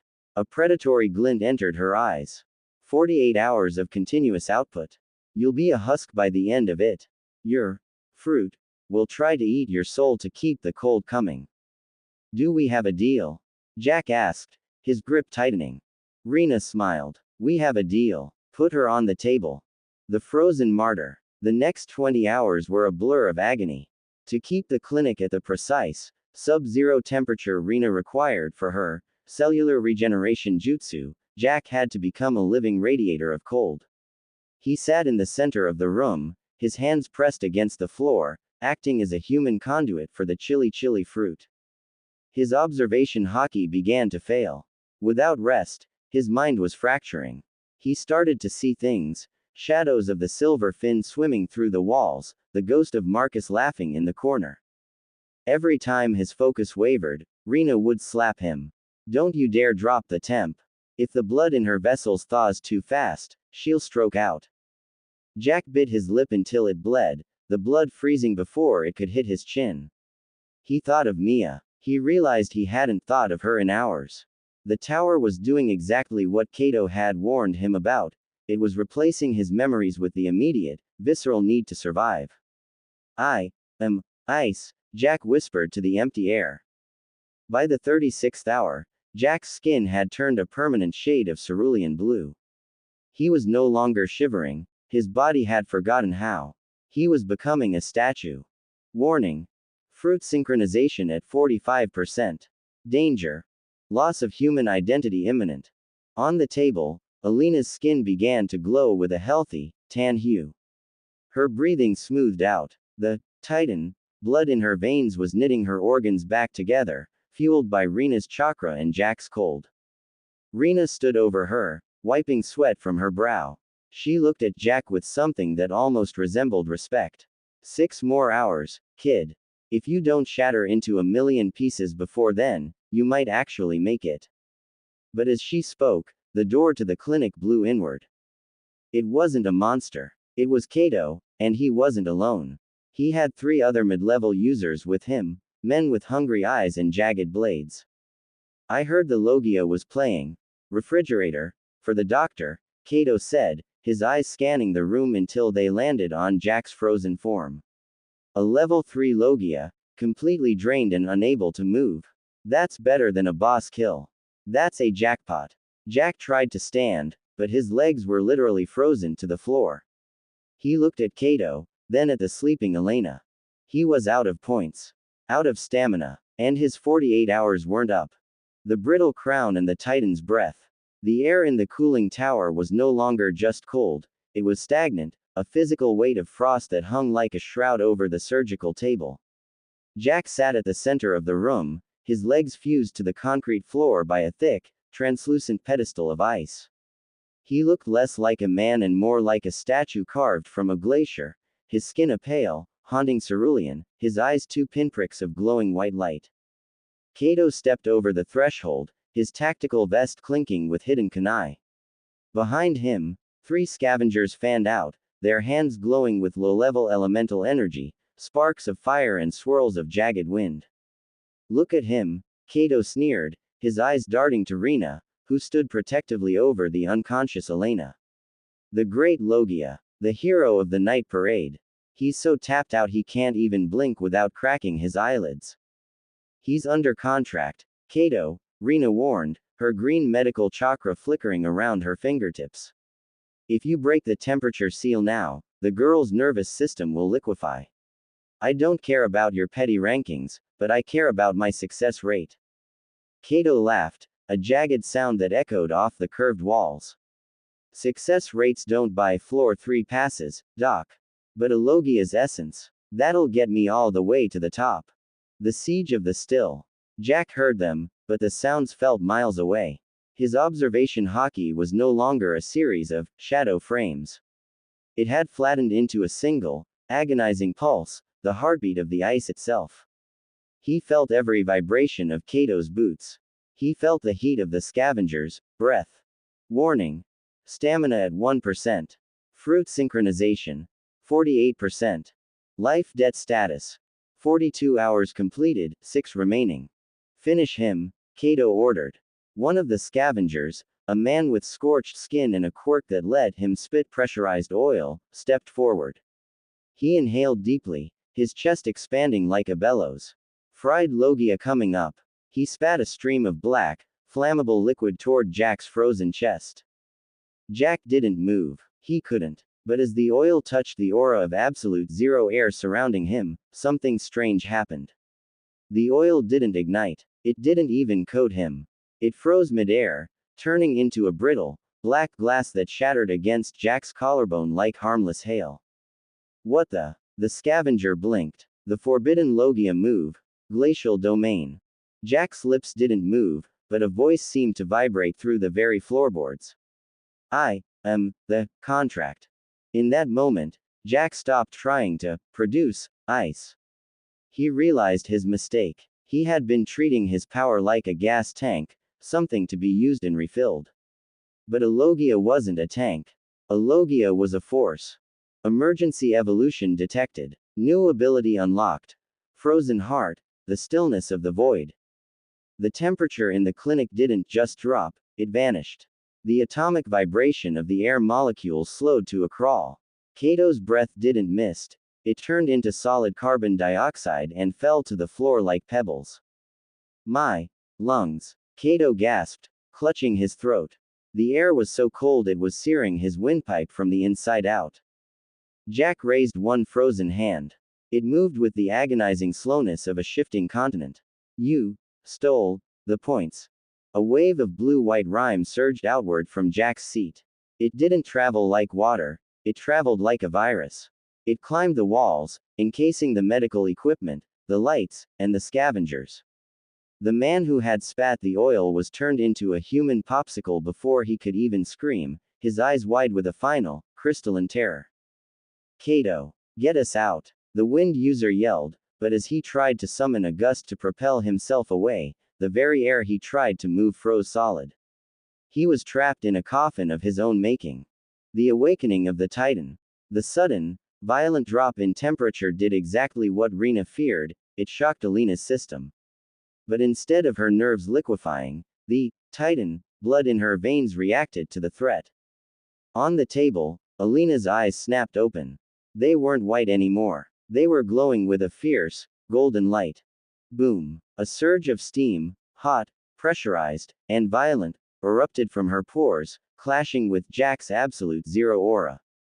The conflict of temperatures created a localized weather system inside the cooling tower, a swirling vortex of sleet and thunder. Elena! Rena shouted, diving behind a lead-lined cabinet.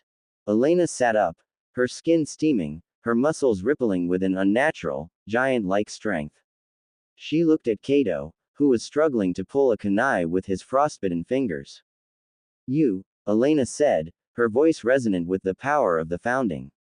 You tried to kill my anchor. She didn't need a weapon. She lunged across the room, her hand expanding for a split second into a massive, titan-sized fist. She caught Kato by the chest, slamming him through the reinforced steel door and into the wasteland outside. The two remaining scavengers didn't wait to be next. They scrambled over each other, slipping on the ice as they fled into the orange dawn. The final hour. The silence returned, broken only by the sound of Elena's heavy, steaming breaths and the rhythmic thrum of Jack's ice. Elena walked over to Jack. She didn't touch him, the cold was still too intense, but she stood near him, her heat acting as a shield against the total collapse of his human form. You did it, Jack, she whispered. You held the line. Life debt completed. 48 hours. User level 4. Express gained 50-50. Fruit synchronization 50%. The cold soul. The ice pedestal holding Jack to the floor shattered into a million diamonds. He slumped forward, his skin slowly fading from cerulean back to a sickly, exhausted pink. He was no longer a statue, but he was barely a man. Rena emerged from her hiding spot, her medical scroll charred at the edges. She looked at the carnage, then at Jack, who was shivering violently in Elena's arms. You're a maniac, grocery boy, Rena said, but there was no mockery in her voice. She handed him a massive, steaming bowl of nutrient-rich broth. Drink this. It's got 200 points worth of stamina regen in it. On the house. Jack took the bowl with trembling hands. He looked at Elena, who was staring at her own hands, feeling the new, massive power of the Titan shifter path flowing through her. Saito is still out there, Jack wheezed, the hot broth feeling like liquid gold in his throat. And he still has our points. Elena nodded, her golden eyes turning back to their milky white. Then we don't go to the Ascension trials to win, Jack. We go to find the Uchiha. Jack looked at the screen one last time before his eyes slid shut in a much-needed sleep. New status. The Frozen Duo. Floor 3 Ascension. 24 hours remaining. The steam and the stasis. The interior of the cooling tower felt different now. The air was no longer a stagnant tomb, it was a swirling, misty laboratory of conflicting energies. Jack sat on a rusted turbine, his breathing finally even, though his skin remained a pale, wintry marble. Across from him, Elena stood in a clearing of rubble, her body radiating a low, golden hum of heat that made the surrounding air shimmer like a desert highway. 48 hours of freezing me didn't just save my life, Jack, Elena said, her voice resonant, echoing against the metallic walls. It compressed the Titan spinal fluid. It's like, the cold made the transformation denser. Faster. Jack looked at his own hands. Fruit synchronization. 50%. He felt half human, half glacier. The grocery store clerk from Arizona was fading, replaced by something that didn't feel the need to shiver. We have 24 hours before the Ascension trials, Jack said, his voice sounding like cracking ice. Saito is level 12. Marcus is level 4 but fueled by rage. If we go in there as individuals, they'll pick us apart. We need to be a system. The theory of thermal shock. Elena stepped closer. The heat from her skin hit Jack's frost aura, creating a thick, blinding curtain of steam. Look at this, Jack whispered, reaching into the mist. In the real world, sudden temperature changes caused structural failure. In the tower, where physics were amplified by points and hockey, it was a weapon. Jack focused, sent a pulse of absolute zero energy into the steam. The water droplets didn't just freeze, they crystallized into jagged, floating needles of ice that hung suspended in the air. If I freeze the target, Jack explained, his observation hockey painting a tactical map in the mist, and you hit them with a Titan pressure strike, the molecular expansion will shatter them. It doesn't matter how high their level is. Biology can't handle that kind of stress. New synergy unlocked. Thermal crack. Effect. 300% damage increase against targets affected by both frost and steam. The training arc. Shadow boxing. For the next 12 hours, they didn't rest. They danced a violent ballet in the ruins of the industrial district. Elena would lunge, her arm partially transforming into a massive, steaming Titan limb.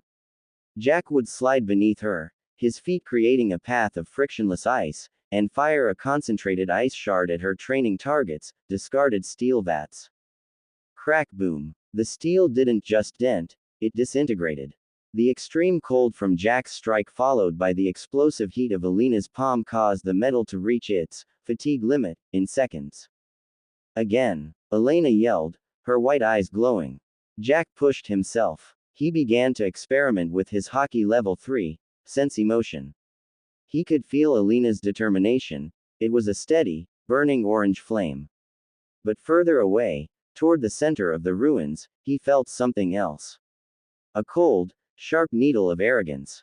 Saito. He's watching us, Jack muttered, his hockey twitching. Not physically, but he's sensing the spikes in our power. He knows we're coming. The hidden message. During a brief moment of rest, as Rena, the medical ninja, prepped her gear for her own ascension, she walked over to Jack. She was holding a small, charred piece of parchment that looked like it had fallen out of the sky. The Raven's message you bypassed earlier? Rena asked, tossing the paper into Jack's lap.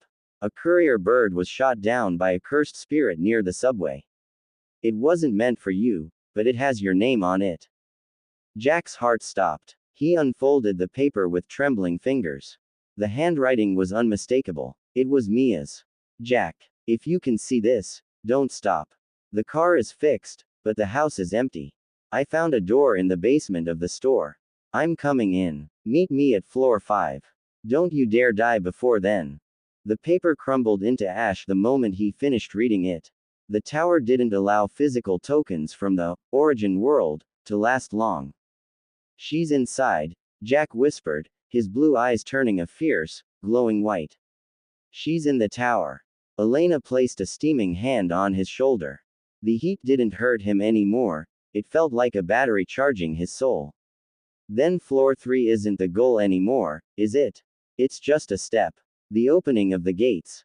A deep, resonant bell tolled through the hidden ruins. It was a sound that made the very air vibrate, shaking the rust off the skyscrapers. System announcement. The Ascension trials have begun. Location. The Spire of Judgment. Qualification. Top 5 survivors remaining. Across the city, dozens of flares went up. Fire, lightning, and shadows erupted as the 50 remaining users began their mad dash toward the central spire. The peace of the night parade was over. Now, it was a slaughter. Jack stood up, his leather bracers creaking as he tightened them. He looked at Elena, then at Rena. We don't just survive this, Jack said, a wall of ice rising behind him as he channeled his level 4 power. We dominate it. User level 4 Express 45 100ths. Journey points 100. They stepped out of the cooling tower and into the blood-soaked streets. In the distance, the spire glowed with a sickening green light. And standing at its base, silhouetted against the emerald glare, was a lone figure in a black trench coat. Saito was waiting. The shattered glass and the crimson tide. The Spire of Judgment didn't just sit in the center of the ruins, it pulsed like a dying star. Its emerald light cut through the orange haze of floor 2, casting long, distorted shadows of the skyscrapers that surrounded it. For Jack, the distance to the spire felt like 1,000 miles, every inch of it paved with the desperate intent of 48 other users who wanted his head. Observation hockey. Wide range pulse. Jack whispered. The world turned into a wireframe of blue and gray. He saw them, 3 signatures on the rooftops to the left, 2 more in the sewers below, and a massive, radiating heat source directly in their path. Marcus, Elena said, her voice dropping an octave as her skin began to steam. He's waiting for us in the glass factory ruins. The rematch. The volatile remnant. As they stepped into the skeletal remains of the factory, the air grew thick with the smell of sulfur and burnt sugar. Marcus stood in the center of a sea of broken glass bottles. His right arm, the one Jack had frozen solid, was now encased in a jagged, black metallic gauntlet. Name: Marcus, Level 6 enhanced by the Void. Did you think a little frostbite would keep me down, grocery boy? Marcus roared. His eyes were no longer brown, they were a flickering, unstable orange, leaking black smoke from the corners.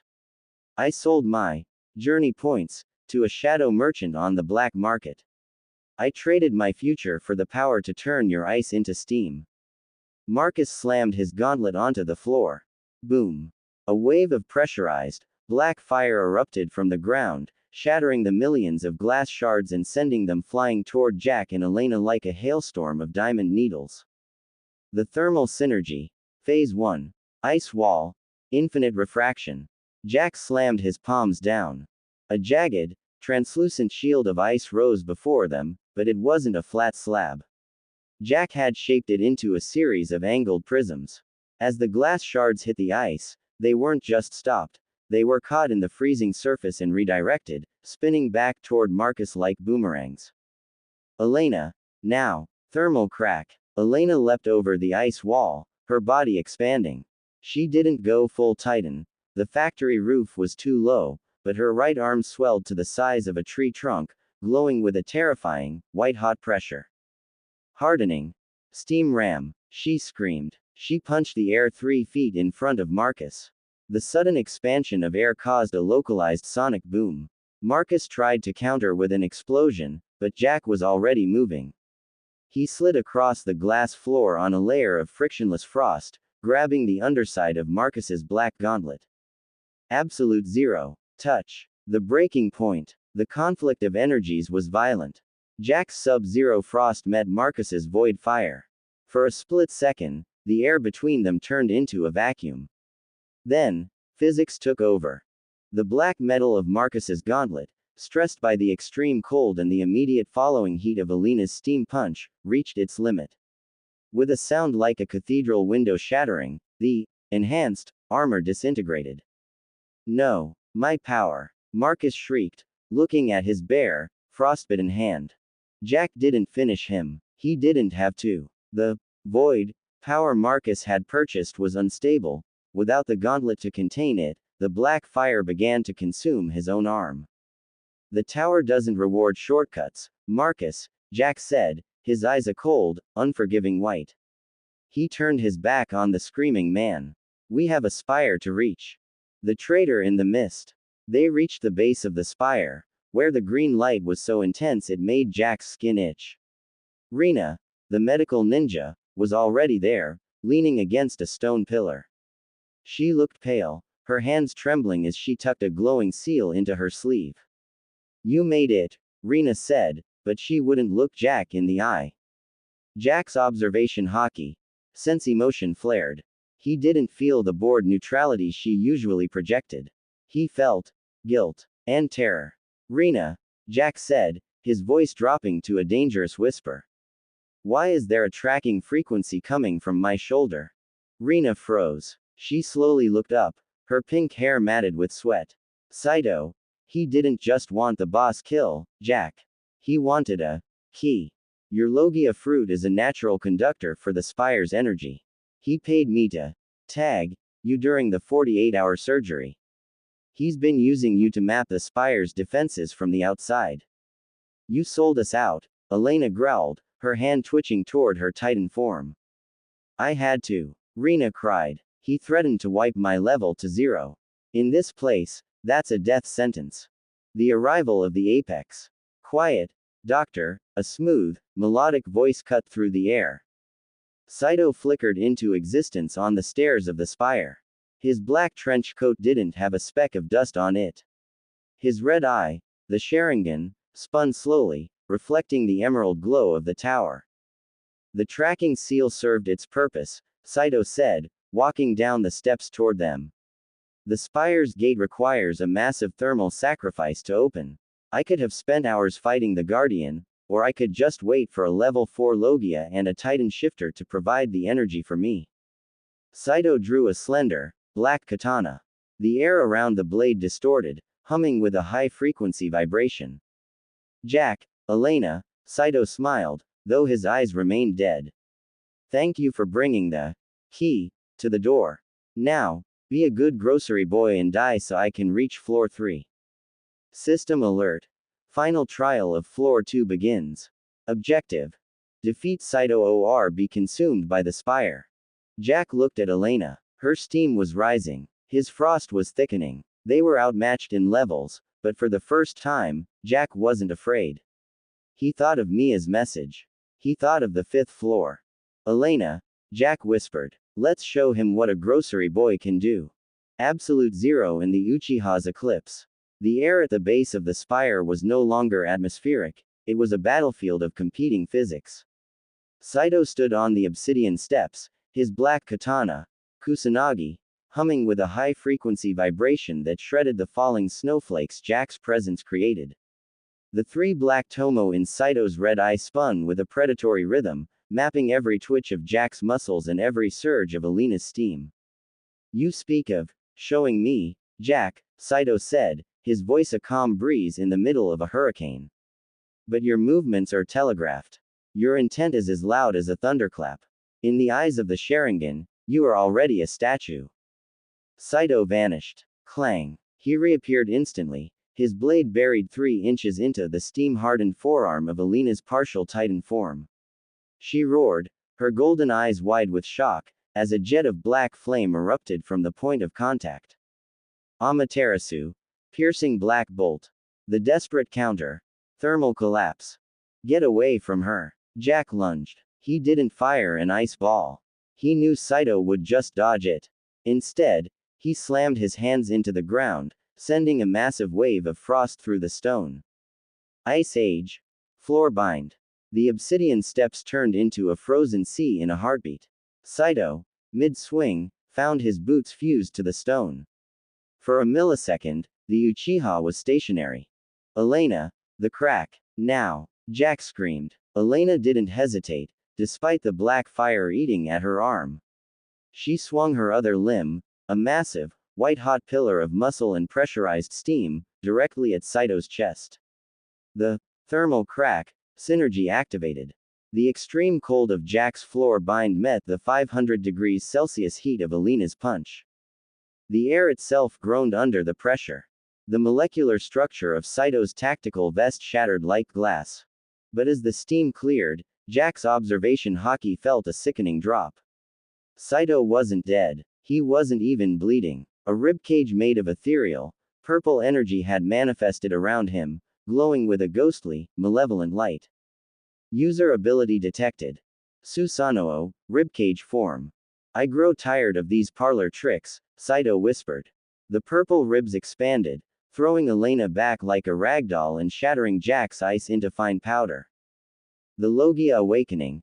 The 60-second soul. Jack watched Elena hit the far wall of the ruins, her steam fading as she lost consciousness.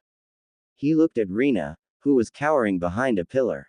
He looked at his own blue, frostbitten hands. He thought of the grocery store. He thought of the heat. And then, he thought of Mia, somewhere on the 5th floor, waiting for a man who was about to be turned into ash by a purple ghost. Level 4 isn't enough, Jack whispered. He didn't look at the screen. He reached deep into the center of his chest, past his heart, past his lungs, into the void, where the chilly fruit lived. He didn't just want to use the ice. He wanted to be the cold. Warning. Fruit synchronization exceeding safe limits. Current sync. 85%. 90%. 98%. Status. Logia Awakening, the White World. Jack's body didn't just turn to ice, it vanished into a swirling vortex of absolute zero mist. His clothes disintegrated, replaced by a cloak of shimmering, translucent rime. His hair turned into jagged crystalline needles, and his eyes became two voids of pure, blinding white light. For the next 60 seconds, Jack was no longer a human named Jack. He was a localized anomaly of the universe, a point where all motion ceased. The stillness of the spire. Saito's Sharingan spun frantically. What is this? Your chakra signature, it's gone. Jack moved. He didn't run, he simply was elsewhere. He appeared in front of the Susanoo ribcage. He placed a single, translucent finger against the purple energy. Absolute zero. Heartbeat. The purple ribs, made of pure spiritual energy, began to turn white. The energy itself was freezing. Saito's eyes widened as the frost climbed his blade, turning the Kusanagi into a brittle piece of scrap. Impossible. Saito yelled, trying to activate his Mangekyo. Amaterasu. The black flames ignited, but as they touched the air surrounding Jack, they turned into black pebbles of ice and fell to the ground. Even fire has a temperature. Jack had reached the point where temperature no longer existed. Jack raised his hand, and the entire spire plaza turned into a cathedral of ice. A massive pillar of frost erupted from the ground, encasing Saito and his Susanoo in a 50-foot block of solid, indestructible glacier. Floor boss. Saito. Status. Temporarily frozen. User level up. Level 5 reached. Journey points stolen from Saito. 5,000. The price of the peak. The 60 seconds ended. The white light in Jack's eyes flickered and died. His body slammed back into a solid, human form, falling to the slushy ground. He was naked, his skin covered in deep, bleeding cracks, and his breath was a rattling gasp of liquid nitrogen. Warning. Permanent fruit damage detected. User must reach floor 3 rest area immediately. The gate to the spire hissed open. The emerald light turned into a bridge of solid light, leading upward. Rena ran forward, throwing her cloak over Jack's shivering body. Elena staggered to her feet, her titan arms slowly regenerating. They looked at the glacier holding Saito.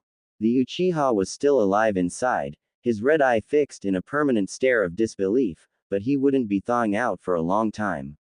We did it, Elena wheezed, grabbing Jack's arm. Floor 3, Jack managed to say, his voice a ghost of a whisper. Mia, I'm coming. They stepped onto the light bridge, leaving the hidden ruins and the frozen Uchiha behind. As they ascended, the system screen flickered one last time.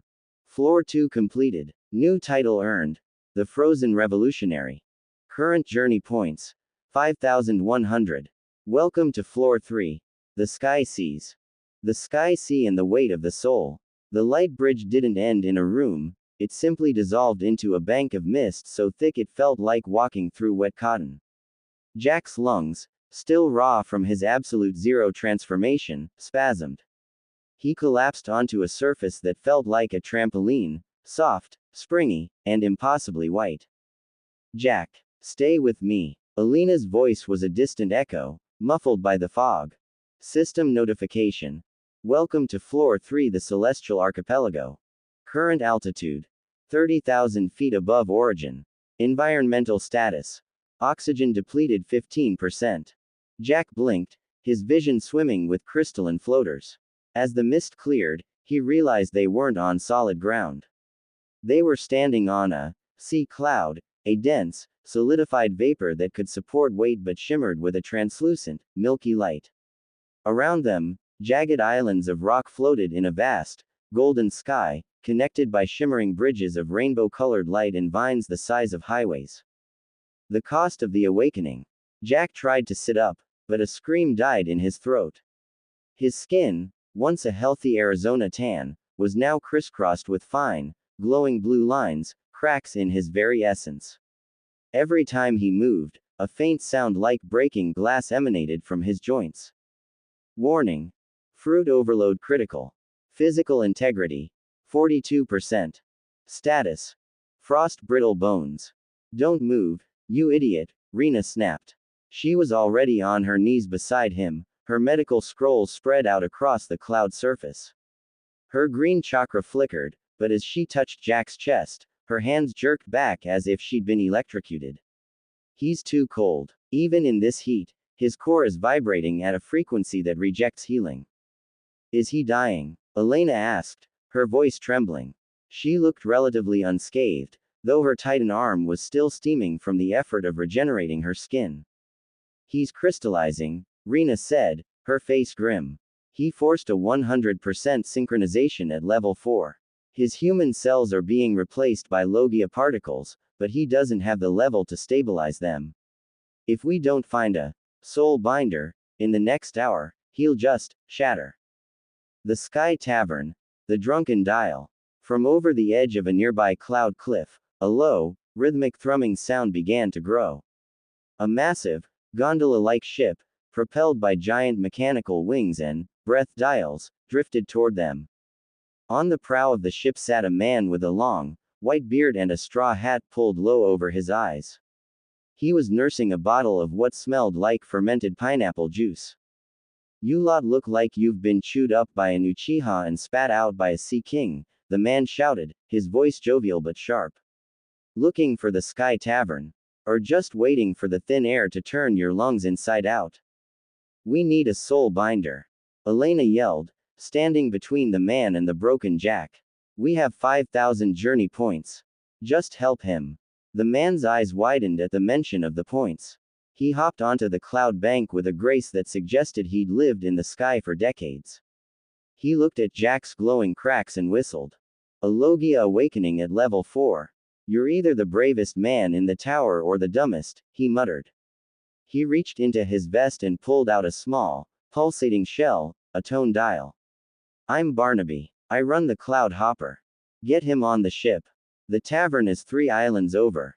If he can survive the G-force of the ascent, there's a doctor there who specializes in elemental drift. The ascent. A glimpse of the hierarchy. As the Cloud Hopper ascended further into the golden sky, Jack watched the hidden ruins of Floor 2 shrink into a tiny, orange speck far below. For the first time, he saw the true scale of the Shonen Tower. It wasn't just a building, it was a world pillar. He could see Floor 4, a world of swirling lightning, and Floor 5, shrouded in a dark, impenetrable forest. Mia, Jack thought, his mind slipping into a fever dream. She's up there, in the dark. Don't look up, kid, Barnaby said, steering the ship with a massive wooden rudder. The higher you go, the more the tower tries to claim you. Floor 3 is the filter. This is where the gifted become legends, and the lucky become scrap. Jack looked at his screen, his fingers numb. Journey points 5,100. Shop. Floor 3 exclusives. Mantra supplement, hockey expansion, 1000 JP. Cloud skates movement, 250 JP.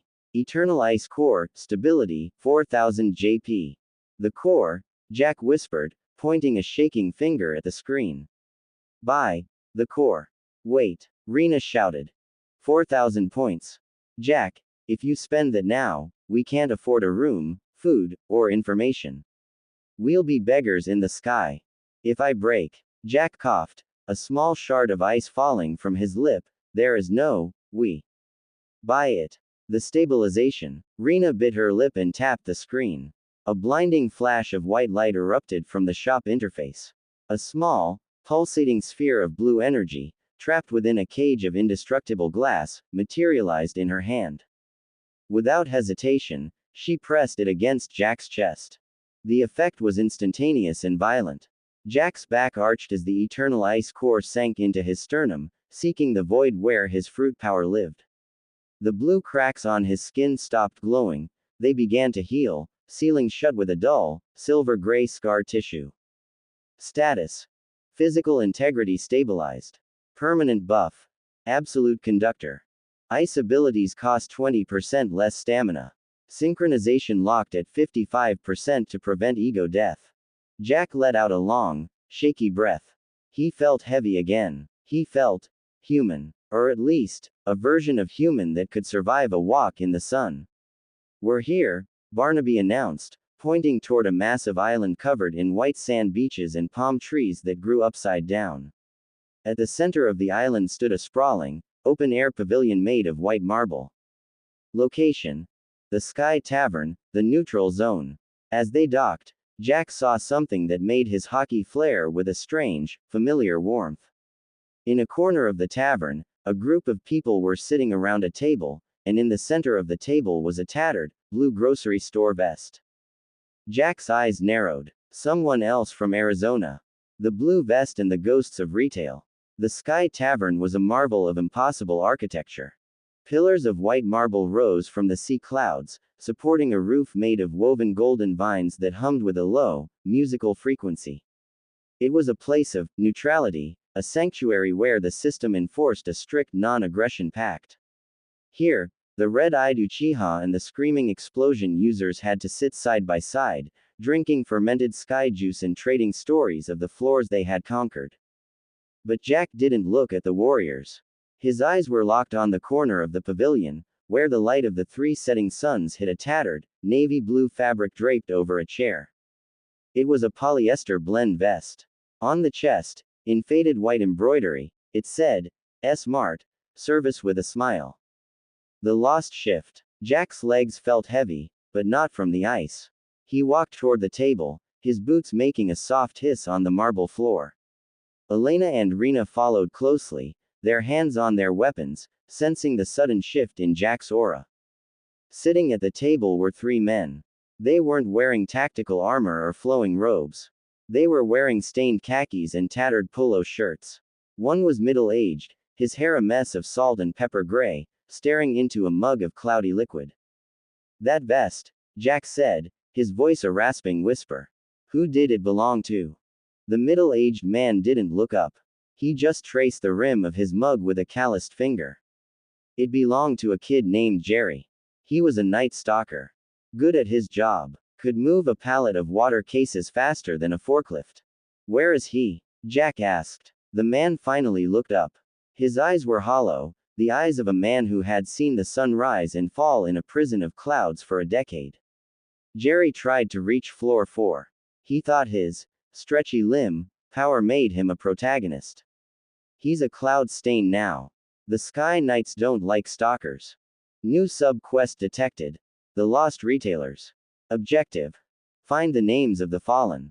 The resistance of the forgotten. The man's name was Miller. He had been a manager at a competing grocery chain in Phoenix. When the tower crashed into the world, it hadn't just taken Jack's store, it had taken dozens of commercial buildings across the Southwest. We call ourselves the inventory, Miller said, gesturing to the other two men. The tower treats us like items. We're the ones who didn't get the Logia fruits or the Sharingan eyes. We got the common drops. Enhanced grip, fast digestion, night vision, garbage powers for a garbage world. I was a clerk, Jack said, touching the blue scar tissue on his chest where the eternal ice core pulsed. I'm still a clerk. Miller's eyes went to the blue lines on Jack's skin. No, you're a high tier. You're one of the ones who actually gets a choice. We've been stuck on floor 3 for 5 years, Jack. We run the logistics for the tavern. We clean the clouds. We trade information just to keep our stamina bars from hitting 0. The news of Mia. Jack leaned in, his observation hockey, sense emotion picking up a flicker of recognition from Miller. I'm looking for a girl. Mia. She entered the tower recently. She left a message saying she was coming to floor 5. Miller stiffened. He set his mug down with a sharp clack. Floor 5. Kid, nobody goes to floor 5 unless they're part of a great guild. And your girl, she didn't enter alone. The entry log for the last 48 hours shows a woman matching her description, but she was escorted. By who? Elena growled, her golden titan eyes flickering. By the Golden Order, Miller whispered, looking around as if the clouds had ears. They're a guild of holy path users. They claim they're saving people from the lower floors, but we know better. They harvest high potential users. They take them to floor 5 to use as batteries for their ascension ritual. Jack felt a wave of absolute zero cold erupt from his feet, instantly turning the marble table into a block of frost. The temperature in the tavern plummeted. Harvest. Jack's voice was no longer human. It sounded like the grinding of tectonic plates of ice. Jack, stop, Rena shouted, placing a green chakra-charged hand on his shoulder. The neutral zone. If you trigger a combat event here, the tavern's guardian will wipe us. Warning. Neutral zone protocol breached. Stabilizing temperature. The system force reset the air around Jack, sucking the cold away. Jack gasped, his chest heaving. The trade for the truth. Miller looked at the frost-covered table and nodded slowly. You've got the power. But you don't have the map. The Golden Order has the only Sky Gate to the upper floors. They're holding a Heroes Selection tomorrow at the Cloud Cathedral. They're looking for Guardians to join their ranks. How do I get in? Jack asked. You have to win the Sky Race, Miller said. It's a gauntlet through the thunder clouds of the third floor. The winner gets a direct invitation to the cathedral. But it's not just about speed. It's about who can survive the Dial users and the Sky Knights. Jack looked at his journey points. 850 JP. He looked at the shop. Shop. Sky Race Prep. Cloud Skates Enhanced Friction, 250 JP. Oxygen Dial 30-minute reserve, 300 JP. Buy them, Jack told Rena. We're entering the race. Miller reached into his tattered smart vest and pulled out a small, metallic disc. Here. This is a flash dial. It's a one-time use. It'll blind anyone behind you for 5 seconds. Jerry didn't get to use it. Maybe it'll help you reach your girl. Jack took the dial. He looked at the blue vest one last time. He wasn't just climbing for Mia anymore. He was climbing for the inventory. He was climbing for every Night Stalker and manager who had been turned into a cloud stain. Floor 5 is a long way up, Miller said, returning to his drink. Don't let the cold turn your heart into stone before you get there, Jack. You're the only service with a smile we've got left. The Crystal Rail and the Hurricane's Grudge. The starting line of the Sky Race was not a track, it was a sheer drop off the edge of the Sky Tavern's marble pier into a churning abyss of golden clouds. Below, the Celestial Archipelago stretched out in a jagged, vertical maze of floating islands, lightning-charged nebulas, and ancient, crumbling stone bridges. Jack stood at the edge, the wind whipping his tattered cloak. On his feet were the cloud skates, boots modified with sleek, obsidian blades that hummed with a low-frequency vibration. Equipment loadout. Cloud skates level 2, oxygen dial, 30 min, flash dial, 1 use. Listen to me, Jack, Elena said, her hand on his shoulder. She couldn't enter the race. Her Titan form was too heavy for the cloud currents, but she had spent the last hour sharpening his skates with her own hardened skin. This isn't just about speed. The wind users will try to steal your oxygen. They'll try to create vacuums to stall your heart. Stay close to the moisture. If there's water in the air, you have the advantage. The lineup. The rivals of the wind. There were 12 racers at the edge. Most were wind path users, men and women dressed in aerodynamic silk robes, their bodies light and wiry. But in the center stood a man who looked like he was carved from a storm cloud. Name. Zephyr, Level 8 Logia, Storm Fruit. Zephyr didn't look at Jack, he looked through him. A solid-state Logia in a sky race. You'll be a falling brick within the first mile, Snowman. The sky belongs to the fluid. The sky belongs to me. The sky belongs to whoever reaches the cathedral first, Jack said, his eyes a calm, piercing white. System announcement. Sky race initiated. Course. The 7 vortices. Prize. Golden Order invitation and 2,500 JP. Boom. A breath dial exploded behind them, acting as a starting gun. Jack didn't jump. He leaned forward, letting gravity take him. The descent. Creating the rail. For the first 1,000 feet, Jack was a stone. The wind users surged past him, riding the natural updrafts like surfers on a wave.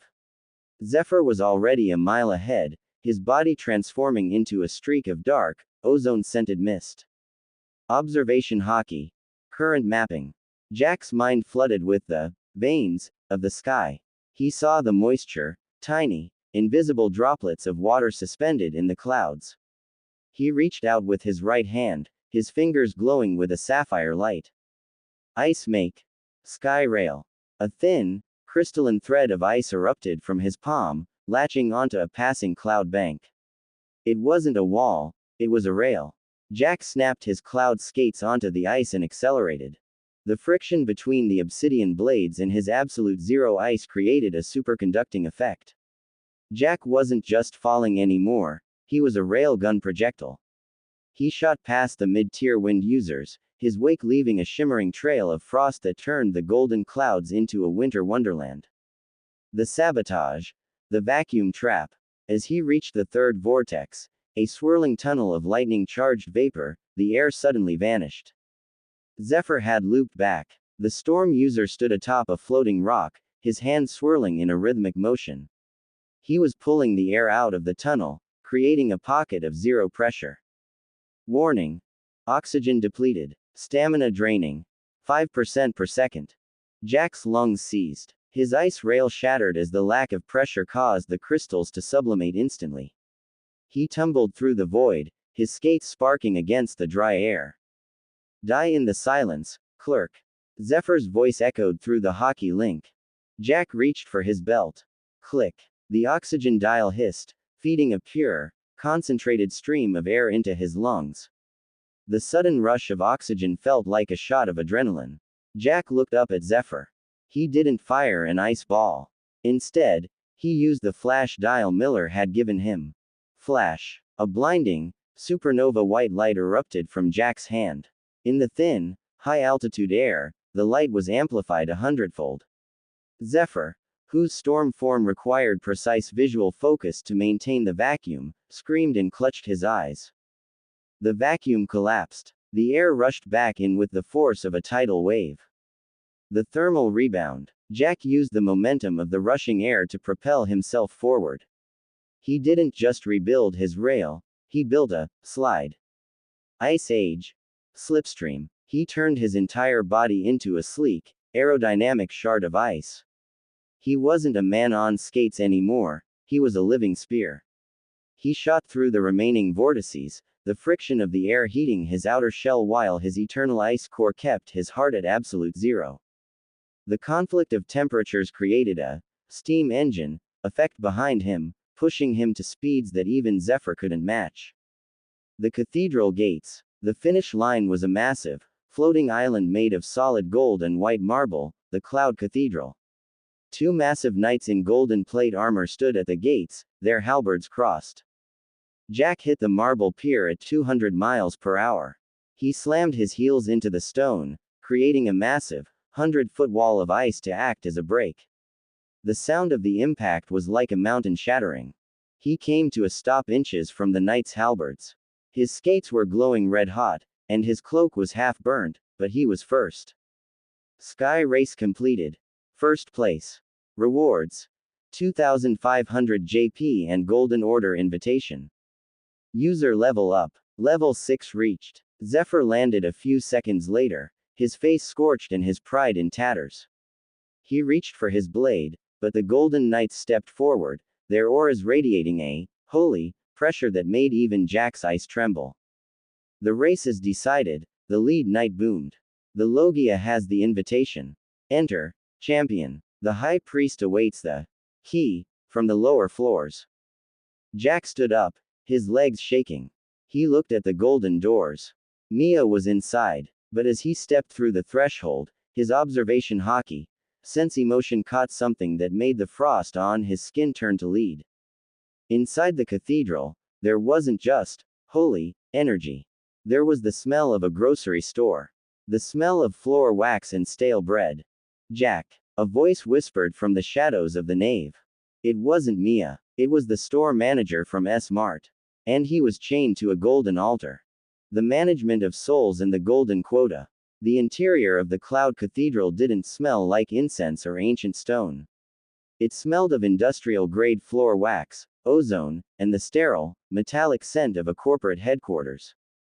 The golden light that filled the nave was harsh and fluorescent, illuminating rows of queues where men and women sat in terrifyingly straight lines, their eyes fixed forward with a glazed, vacant intensity. Jack stepped onto the polished marble floor, his cloud skates retracting with a mechanical click. His observation hockey was screaming.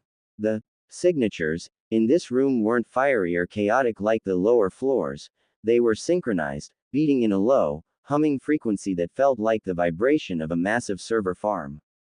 Mr. Thompson, Jack whispered, his voice echoing off the vaulted ceiling. On the golden altar at the front of the room, a man was shackled by beams of solid light.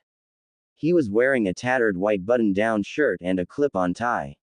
It was Mr. Thompson, the general manager of the S-Mart where Jack had spent 3 years of his life. Jack, Thompson wheezed, his head lifting slowly. His eyes were bloodshot, and a thin, golden wire was fused to the base of his skull. Don't sign the contract. They don't want your hockey. They want your overhead. The CEO of the skies. Now, Arthur. Let's not discourage our new recruit, a smooth, baritone voice boomed from the shadows behind the altar. A man stepped into the light. He wasn't wearing plate armor or robes.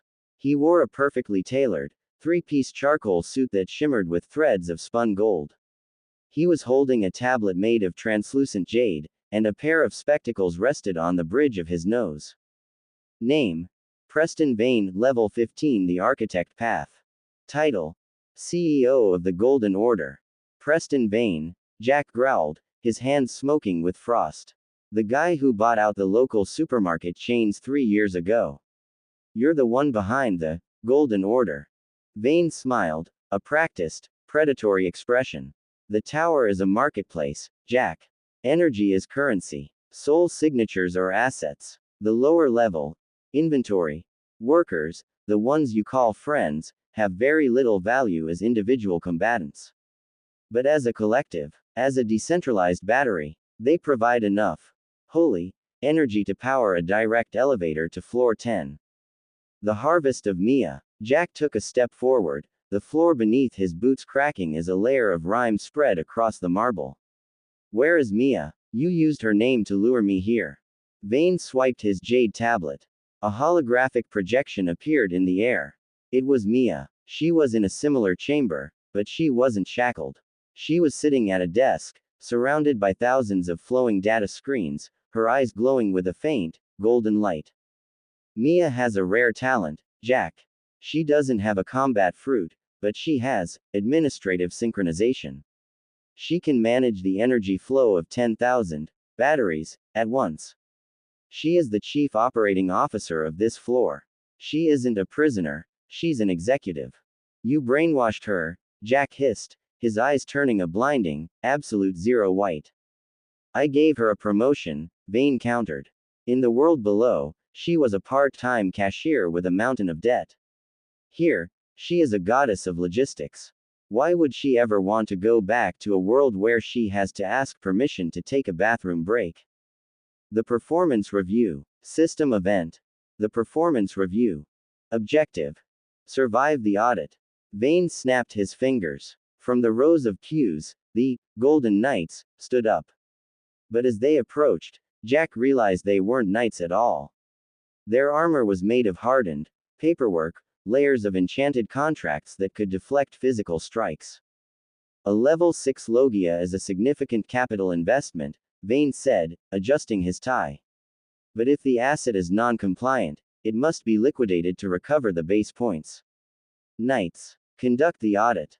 3 knights lunged. Their halberds didn't glow with fire. They glowed with bureaucratic pressure, a force that felt like 1,000 deadlines hitting Jack at once. Ice make. Frozen fortress. Jack slammed his hands down. A jagged dome of ice erupted around him and Thompson, but the Golden Knights didn't try to break it. They touched the surface, and glowing red text began to crawl across the ice.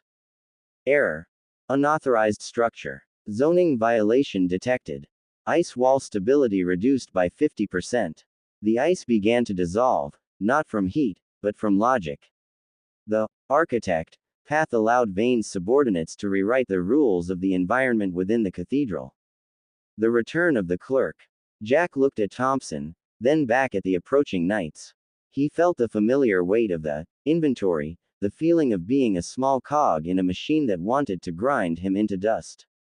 I was never good at the paperwork, Vane, Jack said, his voice dropping to a sub-zero hum. I was always better at the heavy lifting. He didn't build another wall. He reached into his chest, tapping the eternal ice core. He didn't just want to freeze the room, he wanted to freeze the system. Absolute zero. Strike action. Jack lunged forward. He didn't use a blade. He grabbed the lead knight's halberd. The frost didn't just travel up the metal, it traveled into the contract armor. The glowing red text froze mid-crawl, the letters shattering like frozen insects.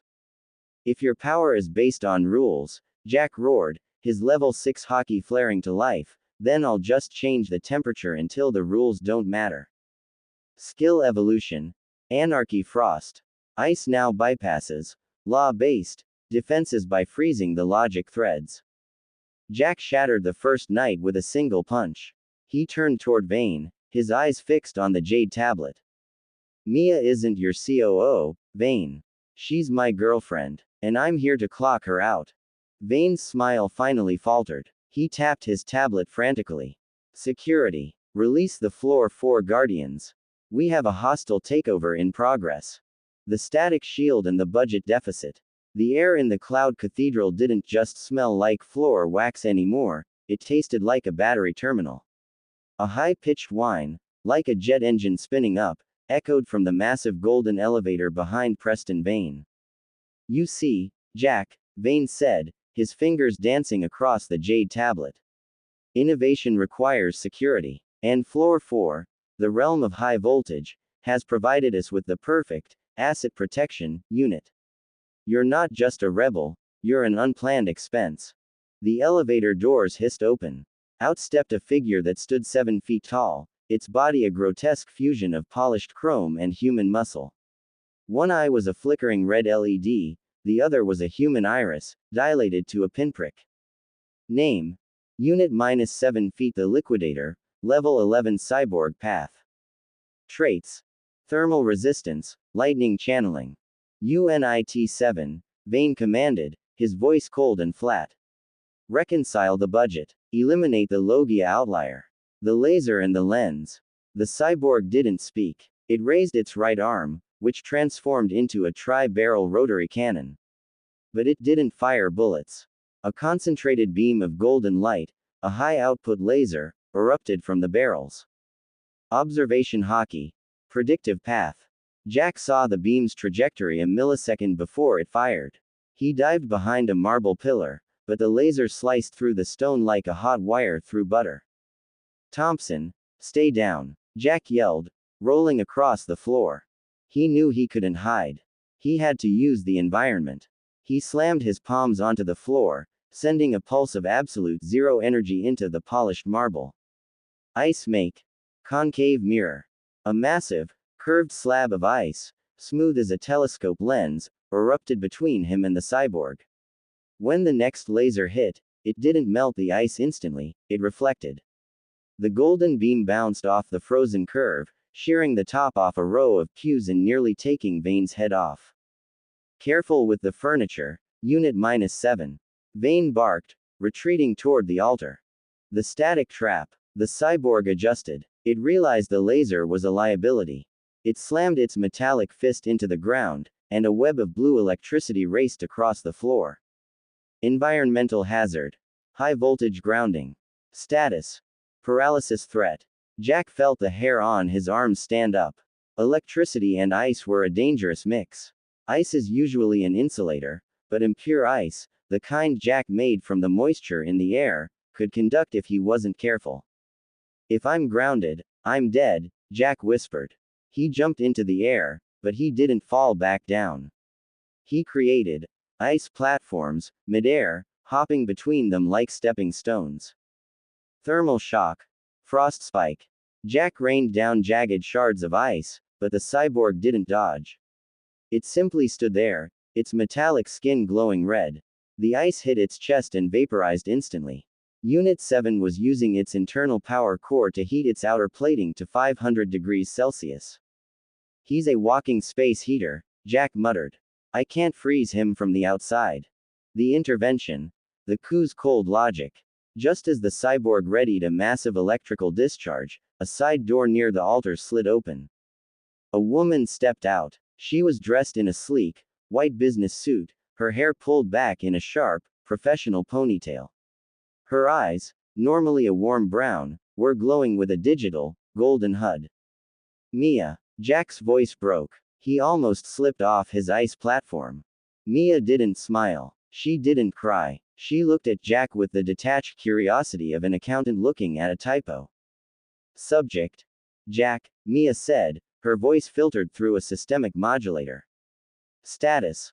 Logia, level 6. Net value. High. Strategic alignment. 0. Recommendation. Termination for resource recovery. Mia, it's me. It's Jack. Remember the store. Remember the 115-degree shifts. The store was a low-efficiency environment, Mia replied, her fingers twitching as if she were typing on an invisible keyboard. Unit 7, activate the FLOOR4 sync. Increase voltage to 50,000. Let's close this account. The awakening of the clerk's rage. Something snapped inside Jack. It wasn't the ice core, and it wasn't the logia fruit. It was the human part of him, the part that had spent years being told what his time, his labor, and his heart were worth by men in suits. Efficiency. Jack's voice turned into a sub-zero growl. You want efficiency, Vane? How about this for a cost-saving measure? Jack didn't jump. He dropped. He landed in the middle of the electrified floor, the blue sparks dancing around his boots. Logia defense. Absolute insulator. He reached deep into his synchronization. He didn't just turn into ice, he turned into distilled ice, pure, molecularly aligned frost that contained no impurities. The electricity couldn't find a path through him. It simply swirled around him like a harmless mist. Jack lunged at Unit 7. The cyborg fired its laser, but Jack didn't dodge. He caught the beam in his hand, the heat hissing against his frozen skin, and crushed the light. I'm the one who closes the accounts today, Jack roared. He slammed his fist into the cyborg's chest. He didn't hit the armor. He sent a needle-thin spear of ice through the joint of the neck, straight into the internal coolant system. Absolute zero. Internal burst. The cyborg's internal temperature plummeted from 500 degrees Celsius to minus 273 degrees Celsius in a heartbeat. The metal plates, unable to handle the sudden contraction, shattered like a porcelain vase. Unit 7 didn't explode. It imploded, collapsing into a pile of frozen circuitry and chrome dust. The standoff. Jack stood in the center of the wreckage, his skin glowing with a cold, pale light. He looked past the destroyed robot, straight at Vane and Mia. Vane's tablet cracked in his hand. Impossible. That unit was rated for Floor 8 combat. Your ratings are wrong, Jack said, taking a step toward the altar. And your COO is coming home with me. Mia tilted her head, the golden glow in her eyes flickering. For a split second, the HUD vanished, and her eyes softened. Jack, it's so cold. But before he could reach her, the entire cathedral began to shake. A voice boomed from the skies above, a voice that made Vane's authority look like a child's tantrum. Warning. Floor 4 Overlord, Rajan, has detected unauthorized Logia interference. Initiating dissension. You've done it now, Jack, Vane hissed, his face pale. You didn't just break my robot. You woke up the god of lightning. The Faraday cage and the gilded bolt. The ceiling of the cloud cathedral didn't just crack, it vaporized. A jagged spear of violet lightning, wider than a redwood tree, punched through the golden dome, turning the reinforced, contract, marble into molten glass. The shockwave sent Preston Vane sprawling across the altar, his jade tablet shattering into useless shards. System alert. Floor 4 Overlord, Rajan, has entered the third floor. Threat level. Calamity. The air became a thick soup of static. Every hair on Jack's body stood on end, and blue sparks danced between his frost-covered knuckles. In the center of the crater where the altar once stood, the lightning didn't dissipate. It coalesced, shrinking down into the form of a young man sitting cross-legged on a floating drum made of dark iron. He wore baggy white trousers and a golden sash, but his skin was a flickering, translucent blue, humming with the power of 1,000,000 volts. Man, Vane, the boy said, yawning as a spark jumped from his ear to his shoulder. You really called me down here for a grocery clerk. I was right in the middle of a private cloud bath on floor 4. The god of the high voltage. Name: Raijin, level 25 Logia, Rumble Rumble Fruit. Jack felt his observation hockey buckle. Raijin wasn't just a signature, he was the entire spectrum. To Jack's mental map, it was like trying to look at the sun through a magnifying glass. Raijin. The contract. Vane scrambled to his feet, pointing a trembling finger at Jack. This outlier destroyed Unit 7. He is a systemic risk to the Golden Order's energy output. Raijin looked at Jack, his head tilting with a lazy, predatory curiosity. A chilly user, huh? You're a long way from the freezer aisle, kid. But Vane's right about one thing, you're making the air too stable. I like my air ionized. I like it angry. Raijin flicked a finger. A bolt of lightning, thin as a needle but white hot, shot toward Jack's heart. The physics of survival. The Faraday shield. Jack, move. Thompson screamed from his chains. Jack didn't move. He knew he couldn't outrun light. Instead, he slammed his hands together, channeling every drop of his level 6 stamina into a singular, geometric shape. Ice make. Hexagonal Faraday cage. A sphere of interlocking ice plates erupted around Jack, Thompson, and the unconscious Mia. But this wasn't normal ice. Jack used his anarchy frost to align the water molecules into a superconducting lattice. The bolt hit the cage. Instead of piercing it, the electricity was caught in the outer shell, spiraling around the hexagonal plates in a harmless, glowing web before being discharged into the marble floor. Whoa! Raijin sat up, his eyes flashing with genuine interest. You use the ice as a grounding wire. That's actually kind of smart. Most Logias just try to tank it and end up as charcoal. The negotiation of the bolt. Raijin hopped off his drum, floating inches above the floor. The marble beneath him turned to slag instantly.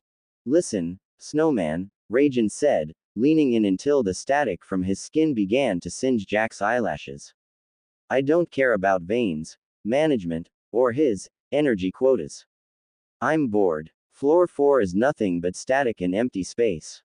You've got a core. You've got that eternal ice thing pulsing in your chest. I can smell it.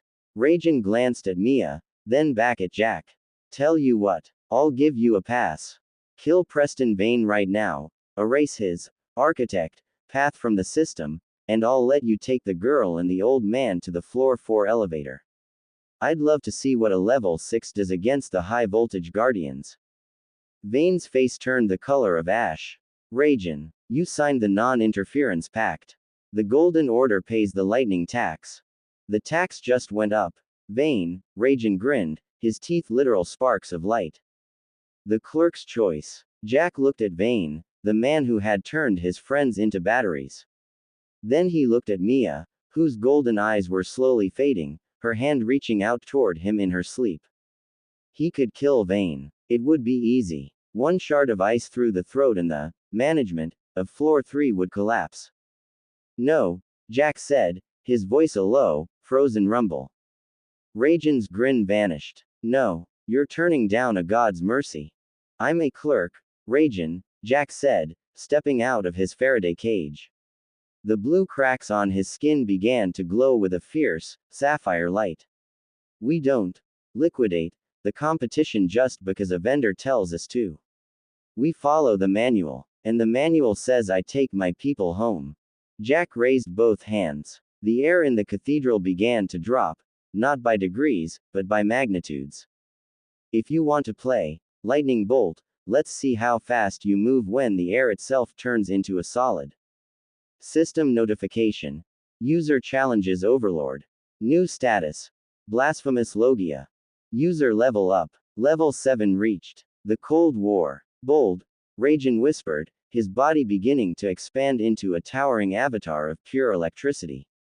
Stupid, but bold. Let's see if your absolute zero can freeze the speed of light.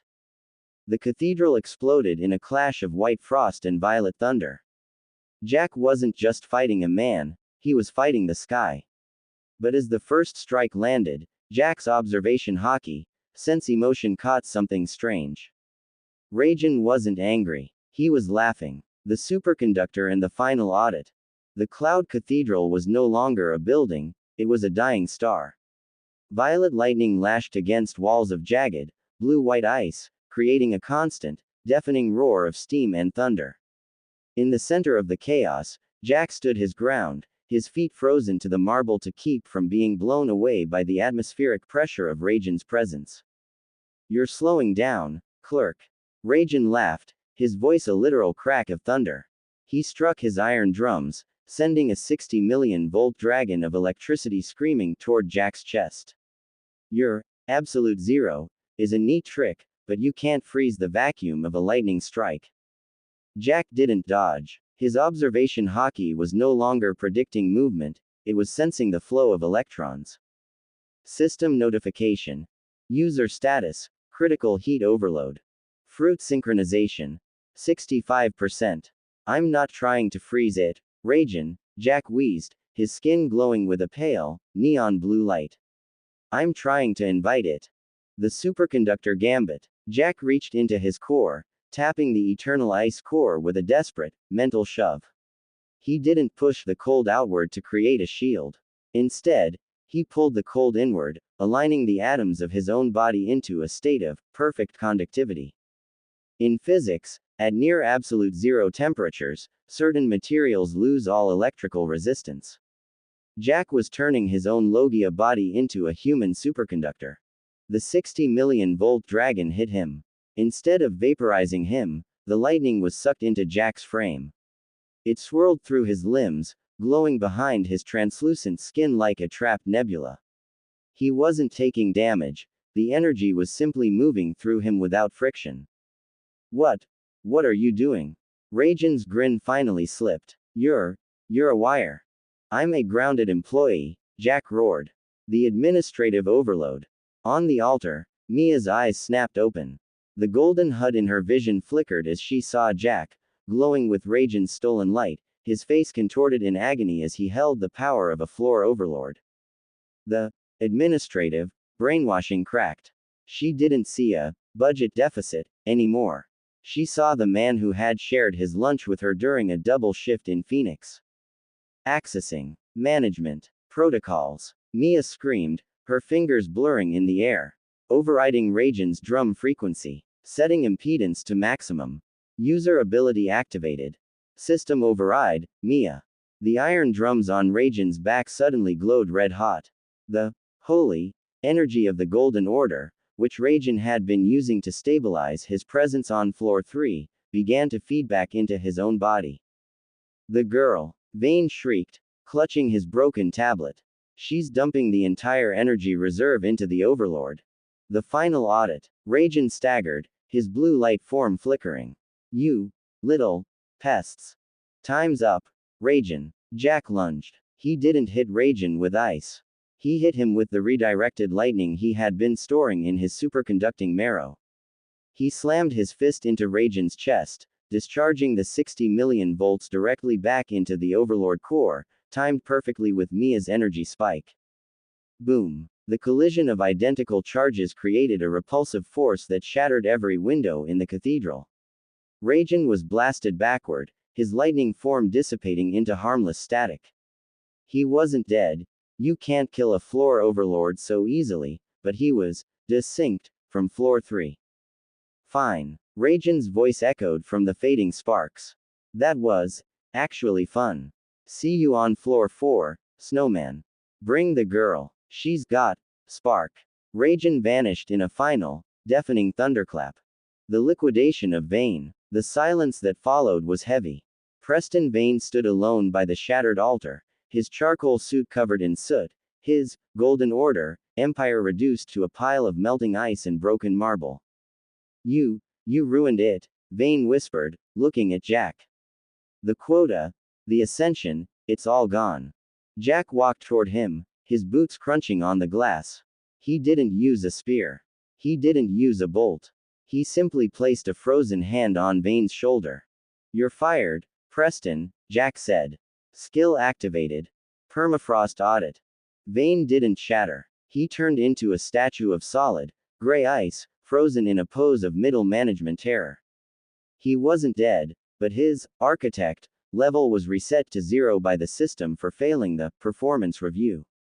The ascension. Jack collapsed to his knees as the superconductivity faded, his body screaming from the strain. Mia ran to him, the golden glow gone from her eyes, replaced by tears. Jack, I'm sorry. I couldn't stop them from. You did stop them, Jack smiled, his lips cracked and blue. You got the last word in the meeting. Floor 3 completed. The Celestial Archipelago. Bosses defeated. Preston Vane and Rajan repelled. User level up. Level 8 reached. Journey points gained. 7,500. The massive elevator behind the altar began to hum. It wasn't the golden, corporate lift anymore, it was a pillar of pure, white light. Thompson, get the others, Jack said, gesturing to the inventory workers who were waking up in the pews. We're going up. All of us. They stepped into the light.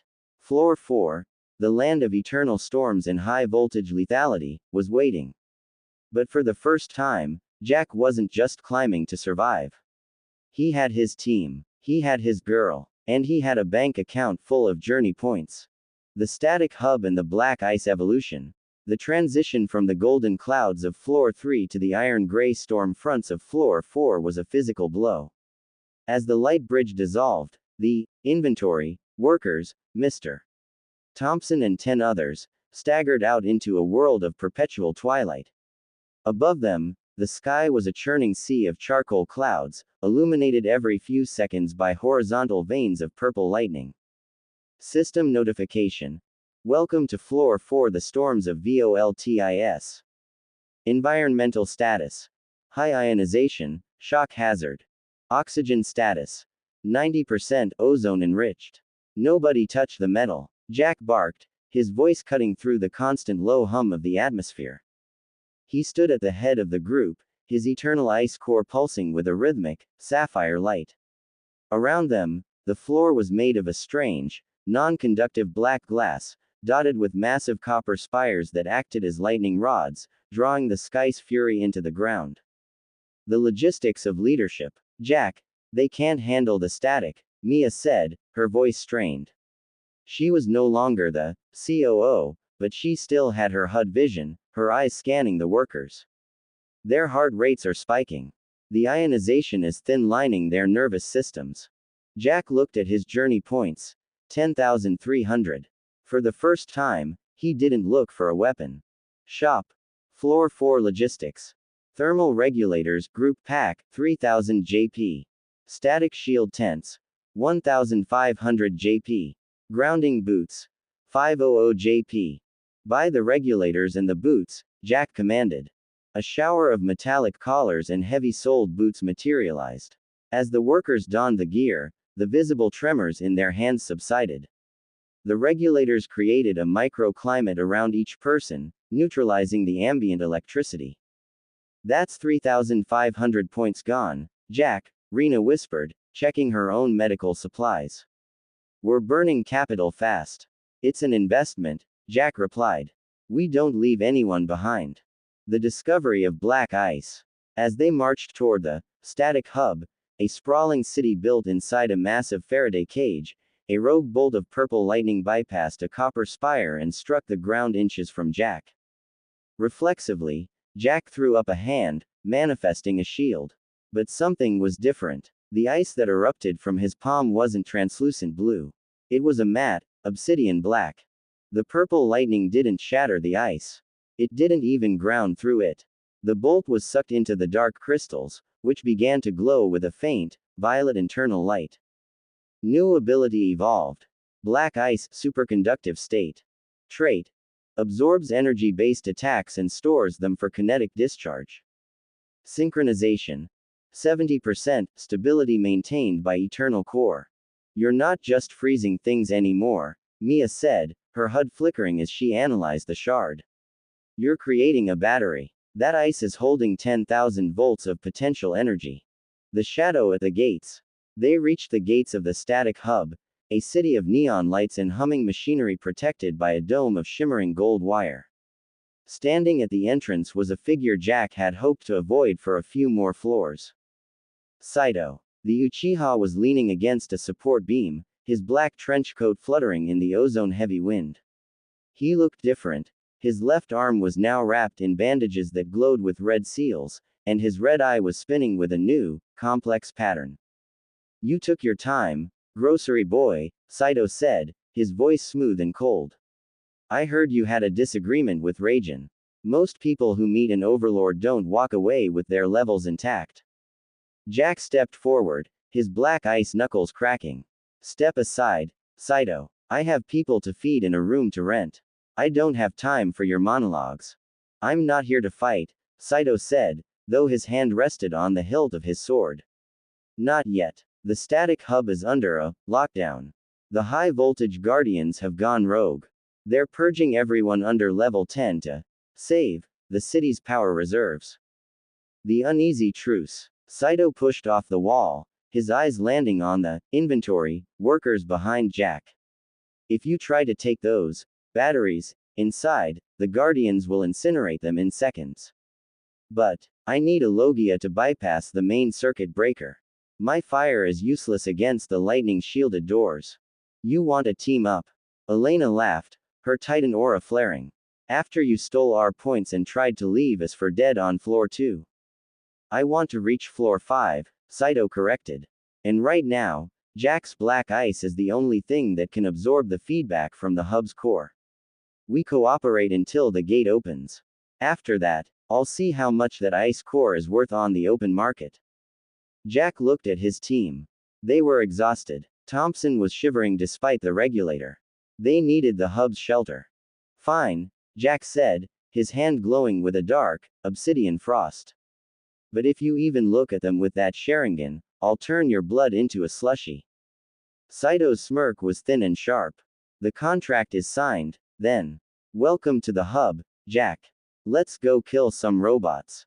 The circuit breaker and the ghost in the machine. The static hub wasn't a city of brick and mortar, it was a sprawling, three-dimensional motherboard. Copper-clad skyscrapers acted as gargantuan capacitors, humming with enough stored energy to vaporize a continent. As Jack, Saito, and the inventory workers stepped past the threshold, the golden wire dome overhead hissed, discharging a stray bolt of purple lightning into a nearby grounding rod. Stay in the center of the walkway, Saito warned, his Sharingan spinning with a frantic, ruby light. The sidewalk tiles are pressure sensitive. If you step off the insulation, the city's defense grid will treat you like a short circuit. Location. Static Hub, Sector 7, Industrial. Threat level. High, system purge in progress. The Tesla Sentinels. From the shadows of a massive transformer bank, 3 shapes detached themselves. They were sleek, bipedal automatons, their bodies made of polished brass and glowing vacuum tubes. Instead of hands, they had Tesla coils that crackled with a sickening, blue intensity. Name. Tesla Sentinel, Level 10 Guardian Class. Purge the inefficiencies, the Sentinels droned in a voice that sounded like a dial-up modem screaming. Low-level signatures detected. Initiating arc discharge. Mia, get them behind the copper pillar. Jack roared.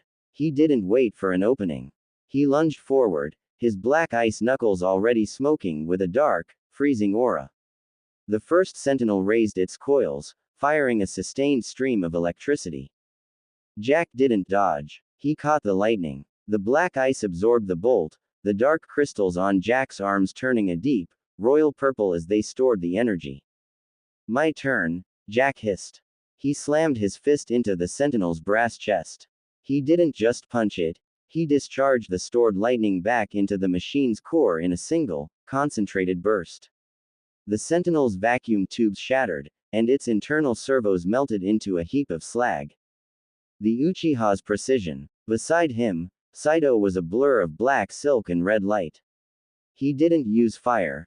The atmosphere was too rich in ozone, and a fireball would have caused a localized fuel-air explosion. Instead, his blade was coated in a thin, vibrating layer of red chakra. He stepped between two sentinels, his blade flickering like a serpent's tongue. Kusanagi, nerve sever.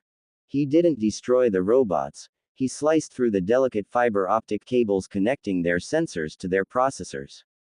The sentinels collapsed, their eyes flickering out as their brains were disconnected from their bodies. Efficient, Jack muttered, his chest heaving from the black ice strain. Don't get comfortable, Clerk, Saito replied, wiping his blade. The hub's brain is located in the central spire. That's where the lockdown command is coming from. And according to my hockey, someone is already in the driver's seat. The vault and the hacker. They reached the heavy, lead-lined doors of the central vault. Mia stepped forward, her golden HUD eyes scanning the keypad. This isn't a tower-generated lockdown, Jack, Mia whispered, her fingers dancing across the interface. Someone has injected a virus into the Floor 4 mainframe.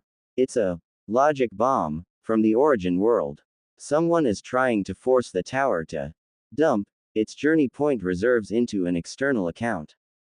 Can you bypass it? Jack asked. I need 5 minutes, Mia said. But the moment I start the handshake, every sentinel in the district is going to converge on this door. System event. The Great Handshake. Objective. Protect Mia for 300 seconds. The Siege of Sector 7. 5 minutes. Saito let out a short, cold laugh. In this city, 5 minutes is an eternity. Jack, if we survive this, you owe me 1,000 points for the contract extension. Just keep your eyes open, Uchiha, Jack snapped. He slammed his hands into the black glass floor. He didn't build a wall. He built a superconductive moat. He ringed the door with a circle of black ice, creating a zone that would suck the energy out of anything that stepped on it. From the rooftops and the alleyways, they came. Dozens of sentinels, their Tesla coils glowing like a swarm of angry fireflies. Inventory. Get the grounding rods, Mr. Thompson yelled, leading the grocery workers. They didn't have powers, but they had the equipment Jack bought. They jammed the rods into the gaps in the floor, creating a secondary shield of redirected lightning. The digital ghost. As the first wave of sentinels hit Jack's moat, a holographic face materialized on the vault door. It was a young man, barely 18, with thick glasses and a hoodie that had the logo of a famous tech company from Earth. Hey, who's messing with my script? The ghost asked, his image flickering. I'm almost through the firewall. Do you have any idea how many points are in this vault? We can buy our way to floor 20. We can go home. At the cost of everyone on this floor. Jack shouted, punching a sentinel that had breached the moat. The tower is just code, man. The hacker laughed. And I'm the best debugger in Phoenix. Just walk away, snowman. Let me finish the audit. Jack looked at Mia, who was sweating as she fought the virus in the digital space. He looked at Thompson, who was holding a grounding rod with white knuckles as lightning lashed around him.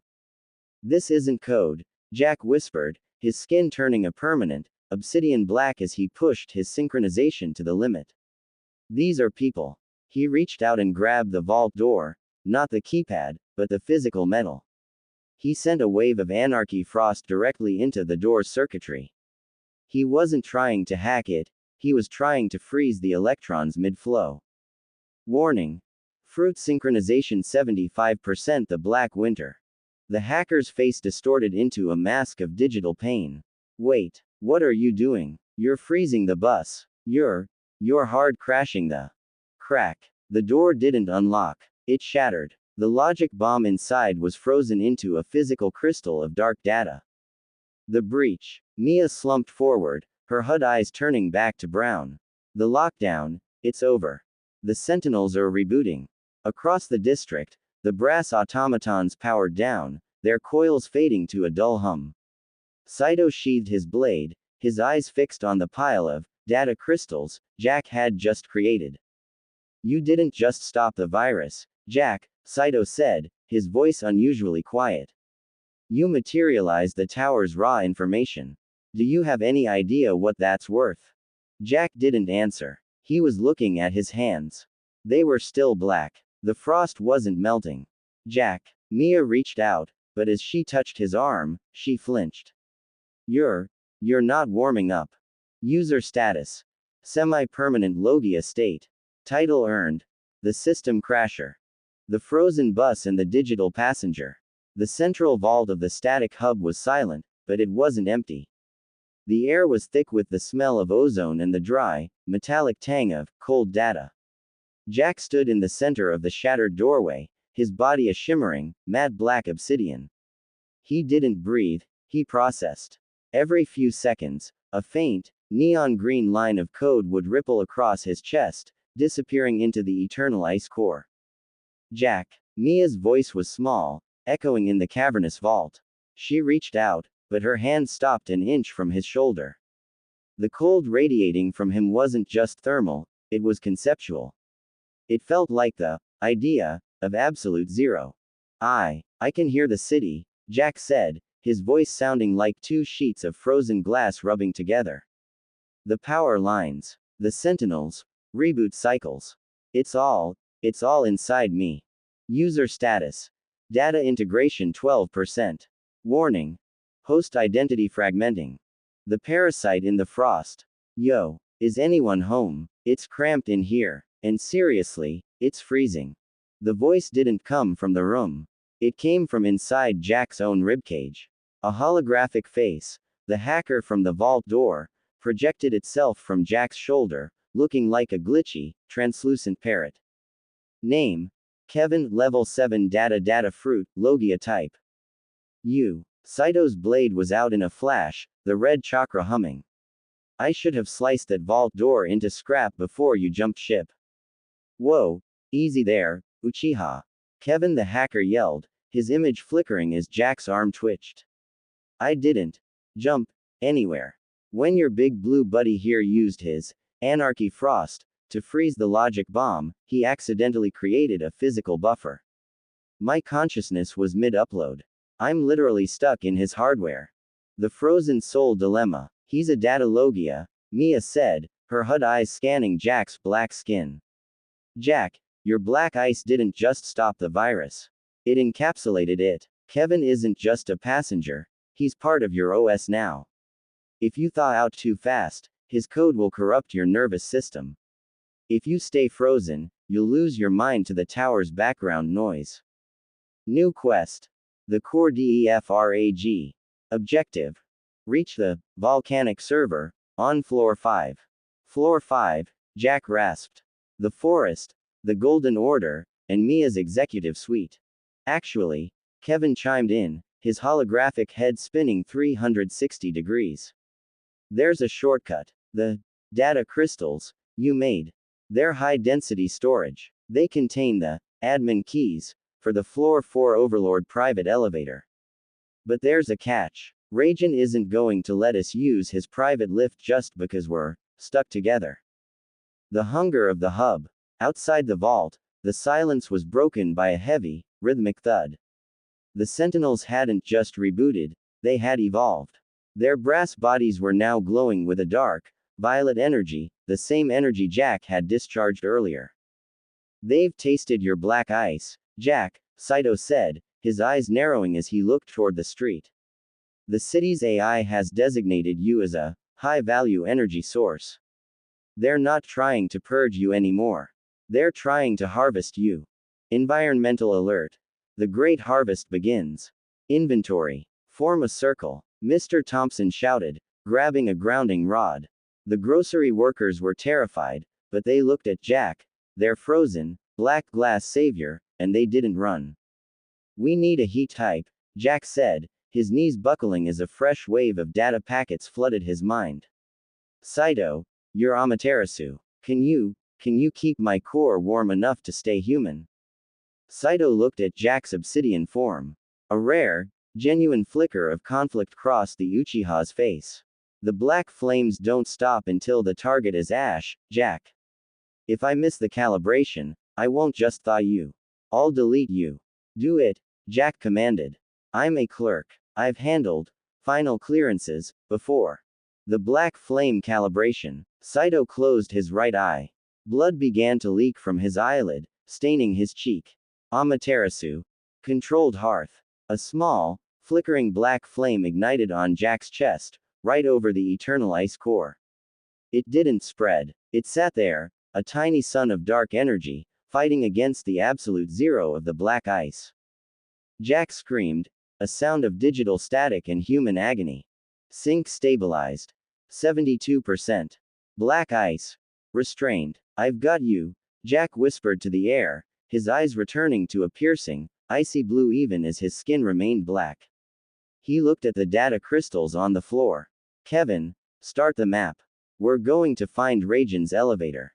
And if he tries to stop us, I'll show him what happens when you try to reboot a system that doesn't want to shut down. The first step to the peak. As they stepped out of the vault, the army of violet glowing sentinels paused. They sensed the conflict of energies, the absolute cold of the black ice and the infinite heat of the Amaterasu flame. Move, Jack told his team. He didn't use a shield. He walked through the sentinels, and as they touched his skin, they didn't explode. They simply froze, their programs crashing as Kevin, acting as a digital shield, redirected their logic loops into infinite cycles. Floor 4 is ours, Jack said. Floor 5 belongs to Mia. And the overlords. They're just middle management. The inventory of the void in the level 10 breakthrough. The elevator to floor 5 wasn't a box, it was a vertical lightning rod, a mile-high pillar of pulsating violet energy that pierced the charcoal clouds of the 4th floor. As Jack's team approached the base, the static was so intense that the inventory workers' clothes began to smoke. Stay back, Jack roared, his voice now a dual-layered frequency, part human, part digital static. System notification. User approaching level 10 threshold. Critical alert. Fruit synchronization 89%. Passenger status. Kevin, hacker, buffering. The Amaterasu flame on Jack's chest flickered, fighting the absolute zero chill of his obsidian skin. Saito stood 10 feet back, his right eye bleeding, his teeth gritted in concentration. I can't hold the temperature much longer, Jack. Your core is starting to absorb the black flames. The guardian of the high voltage. From the base of the lightning pillar, a creature of pure, ionic plasma manifested. It was a lightning hydra, 3 heads made of white-hot electricity, its body a swirling vortex of 100 million volt potential. Name. The Kuranos Hydra, level 15 Overlord Guardian. The Hydra roared, a sound that shattered the glass windows of the surrounding skyscrapers.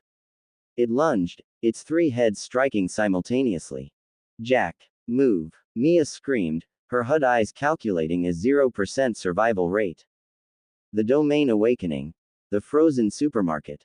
Jack didn't move. He closed his eyes. In his mind, he wasn't in the tower. He was back in the S-Mart in Phoenix. He saw the aisles. He saw the labels. He saw the stock flow. He realized the tower wasn't a world, it was a managed environment. And as a level 9 clerk, he was the only one who knew how to reorganize the shelves. Kevin, Jack whispered, open the permissions. Give me the root access. Doing it. Kevin's holographic head screamed from Jack's shoulder. Bypassing the reality kernel. Jack, if you do this, there's no Control Z.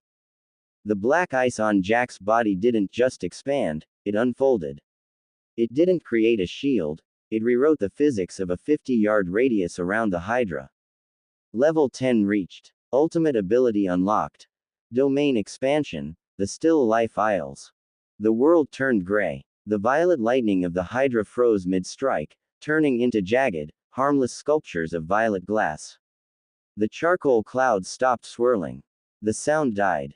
Within the domain, the floor became a linoleum tile pattern of black and white ice. Rows of invisible, shelves, manifested in the air. The audit of the Hydra. This is my shift, Jack said, his voice echoing with the authority of the system itself. Within the still life aisles, everything had a price. And Jack was the one who decided if the customer could afford it. He walked toward the Hydra. The creature was frozen in time, its plasma limbs caught in a state of absolute stasis. Price check. High voltage plasma, Jack muttered. He touched the Hydra's central neck. The energy didn't shock him. It became an item. A small, glowing violet orb manifested in Jack's hand, labeled with a digital tag, 100 million volts, unstable. Transaction declined. Jack crushed the orb. The Hydra didn't explode, it was deleted. It dissolved into pixels of static and frost. Its inventory returned to the tower's raw data. Express gained 5,000. Journey points gained 10,000. The truth of the save file. As the domain faded, Jack slumped to the linoleum, his skin returning to a pale, scarred pink. The black ice retreated into the eternal ice core, leaving him human, but exhausted. Kevin's holographic form sat on a nearby crate, his glasses reflecting a stream of data that was still flowing through Jack's mind. Hey, Jack. Kevin's voice was unusually quiet. While I was in the route, I saw the origin metadata. The date on the system clock isn't 2026. Jack looked up, wiping frost-bitten blood from his lip. What are you talking about? It's 2126, Kevin whispered. The world we remember, the Phoenix Heat, the S-Mart, the double shifts, it's a legacy backup. The tower isn't an invasion. It's a lifeboat. The monster paths and shonen fruits are just compressed data meant to preserve the human spirit through combat evolution. Saito's Sharingan spun, his face a mask of disbelief. A backup? You're saying we're fighting for a world that's already dead? We're fighting for the right to restore it, Jack said, standing up on shaky legs. He looked at the elevator of light. The floor 10 server. That's where the reboot button is. Mia, Thompson, everyone we've saved, they're the files we're bringing home. The ascension to the deep forest. The elevator doors opened. A cool, damp breeze, smelling of pine needles and ancient soil, drifted out. It was a stark contrast to the ozone of Floor 4. Floor 4 completed. The storms of VOLTIS. User level 10. Journey points 16,800. Welcome to Floor 5. The Emerald Labyrinth. Floor 5 is where the Golden Order keeps the source code, Kevin said, flickering as the elevator began to rise. And Jack, I found a file on Mia's executive account. She wasn't just managing the energy. She was hiding a kill switch for the whole tower.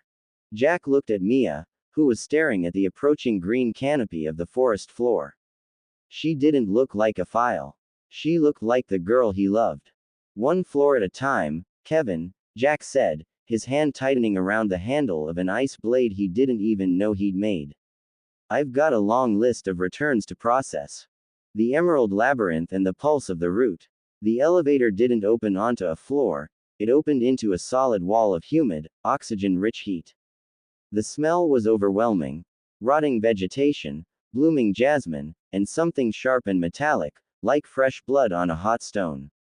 As the light faded, Jack stepped out onto a carpet of moss so thick it felt like walking on a living lung. System notification. Welcome to Floor 5, the Emerald Labyrinth. Environmental status. Biomass density 400%. Oxygen status 180%, hyperoxic condition. Don't breathe too deeply, Rena warned, her medical scrolls already glowing a protective green. The oxygen levels here are high enough to cause euphoria and lung sears. It's designed to make you high before the forest eats you. Above them, there was no sky. There was only a canopy of gargantuan, obsidian-leaved trees that stretched miles into the gloom. Massive, glowing vines, the data tendrils Kevin had mentioned, snaked through the bark, pulsing with a rhythmic, golden light. The executive memory. Mia stumbled, clutching her head. Her golden HUD eyes flickered with a violent intensity. The The server, it's close. I can feel the audit signals. Easy, Mia, Jack said, his hand, still tinged with the matte black of his level 10 evolution, steadying her. You're not their COO anymore. You're with us.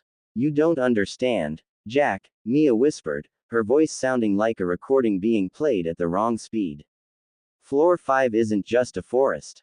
It's the recycle bin. This is where the tower sends the corrupted files, the users who lost their minds to their fruits or their quirks. They don't die. They merge. The predator of the labyrinth. From the dense foliage, a sound emerged. It wasn't a roar, it was the sound of 1,000 branches snapping at once. A figure stepped into the dim, bioluminescent clearing. It stood 9 feet tall, covered in thick, matted fur that shimmered like oil. Its face was a terrifying blend of a mountain lion and a human man, with 4 glowing orange eyes. Name: Baron Kyle, level 15 Beast Path, Ancient Sabertooth. New arrivals, the Baron purred, his voice a vibration that Jack felt in his teeth. And a high-level Logia, too. The Golden Order said a frozen audit was coming. They didn't mention he brought so much protein. The Baron's eyes slid toward the inventory workers. Mr. Thompson and the others retreated, their thermal regulators useless against a predator that hunted by scent and soul pressure. The domain versus the primal. They aren't protein, Kyle, Jack said, his domain expansion, the still life aisles beginning to hum in the background of his mind. They're my team. And you're just a manager who's overstayed his welcome. The Baron laughed, a jagged sound. Domain expansion, at level 10, impressive. But this is the labyrinth, Clerk. The very air you breathe is part of my domain. The Baron lunged. He didn't move like a man, he moved like a blurred streak of kinetic energy. Saito's Sharingan spun, his blade catching a claw that struck with the force of a falling building. Jack, he's too fast for the still life logic. Saito shouted, his boots sliding through the moss. He's not an item. He's a process. The kill switch reveal. As Jack readied his black ice to counter-strike, Kevin's holographic head popped out of his shoulder, looking terrified. Jack, check the metadata on the trees. Kevin screamed. The Baron isn't just a beast user. He's hyperlinked. Every time he takes damage, the forest redirects the pain into the inventory workers' systems. He's using them as a sorrow buffer. Jack froze. He saw the thin, invisible golden threads connecting the Baron's fur to the workers' neck seals, the ones Vane had installed on floor 3. If I hit him, Jack whispered, his heart turning colder than his ice. I hit Thompson. Exactly, the Baron smiled, his fangs dripping with a specialized neurotoxin. I am the perfect security guard. To kill me, you have to kill everything you're trying to save. Now, who wants to be audited first? The tactical shift. Jack looked at Mia. She was staring at the golden threads, her fingers twitching. The executive part of her brain was calculating, but the human part was screaming. Mia, Jack said, dodging a swipe that leveled a nearby tree. You said you found a kill switch. Can you use it to sever the buffer? Can you disconnect the workers from the forest?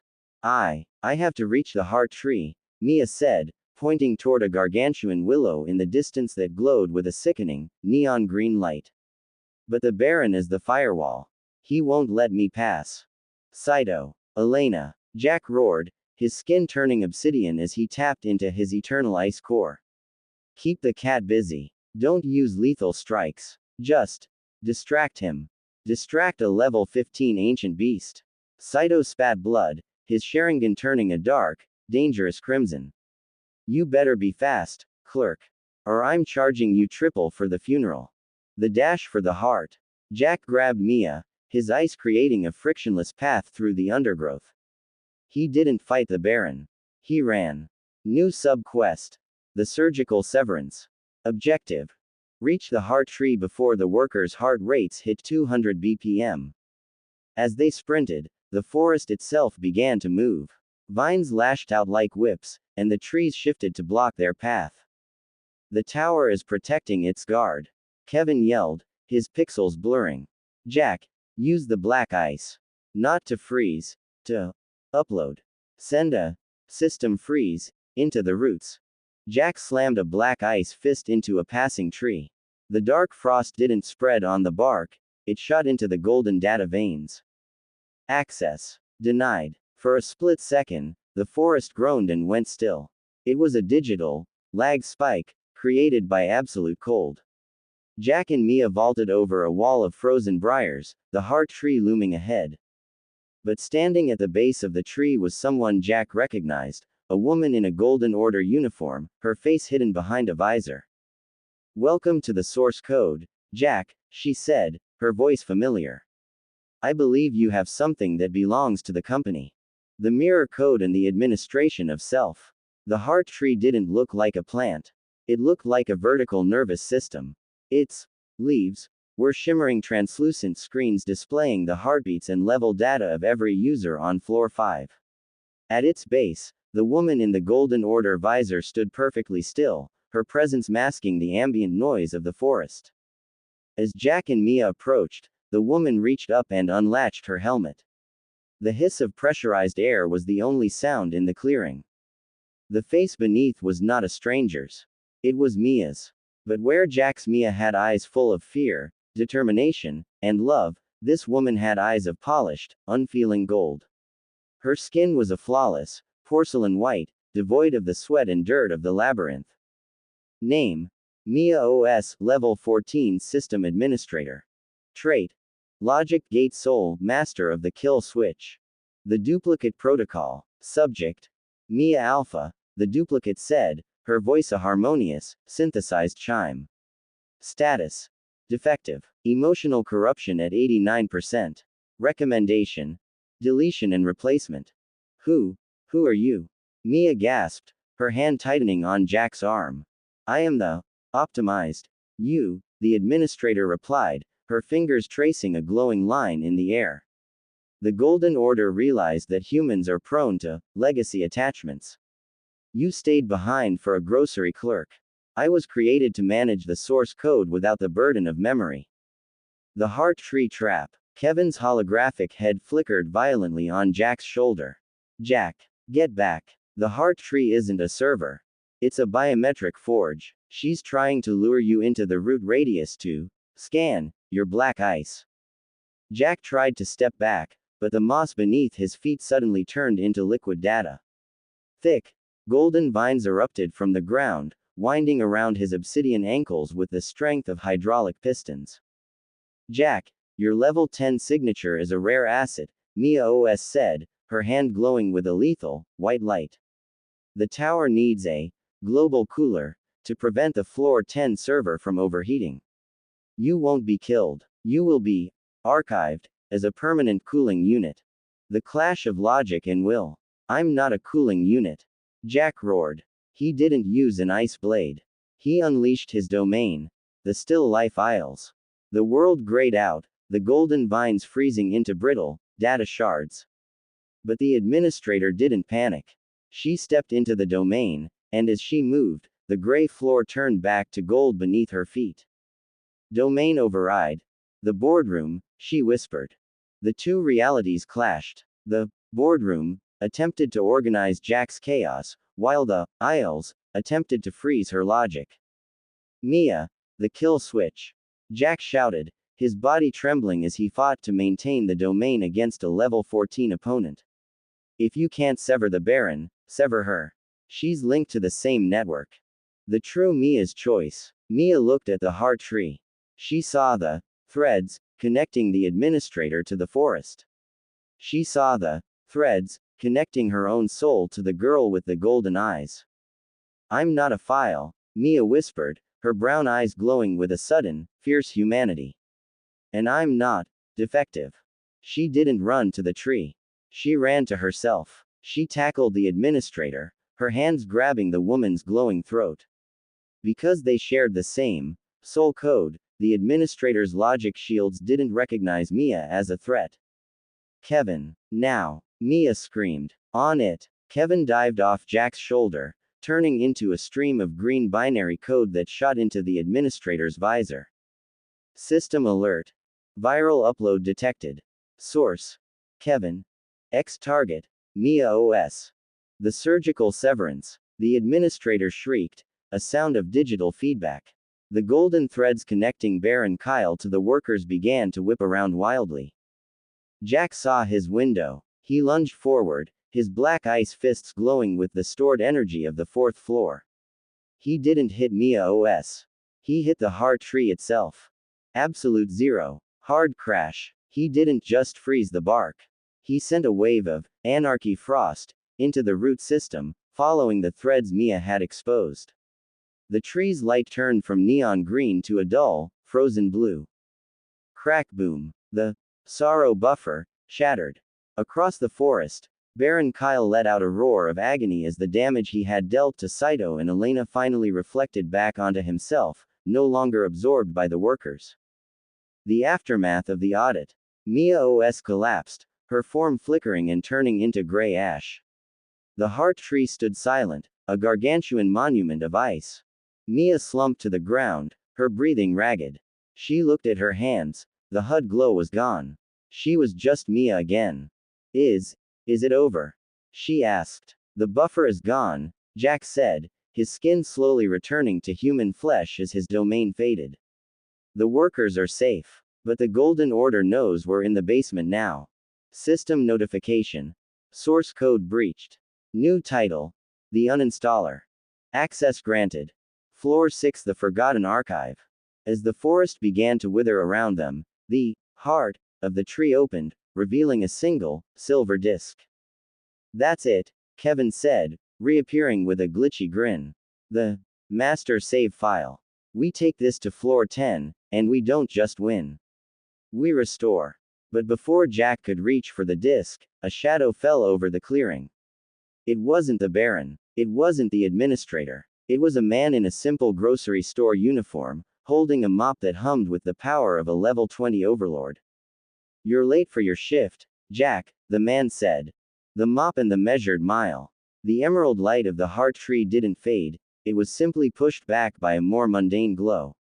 Standing in the center of the clearing was a man who looked entirely out of place in a world of lightning gods and beast kings.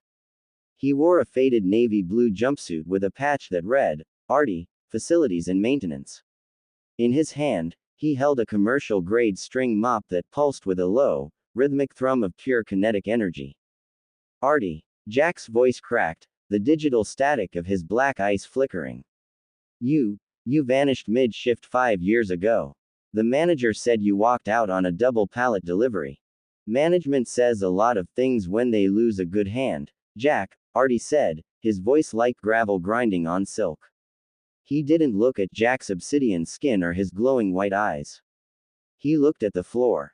I didn't walk out. I got promoted. Someone has to clean up the data leaks after you kids have your little shonen brawls. The custodian of the code. Name: Artie. Level: the cleaner. Status: neutral tower guardian. Artie took a step forward, and the moss beneath his boots didn't just compress, it vanished, replaced by a strip of perfectly waxed, sterile linoleum. You want the master save file, don't you? You think you're going to hit the reset button and everything goes back to 2026. Back to $12 an hour and stale coffee. It's better than being a battery for a Golden Order ritual.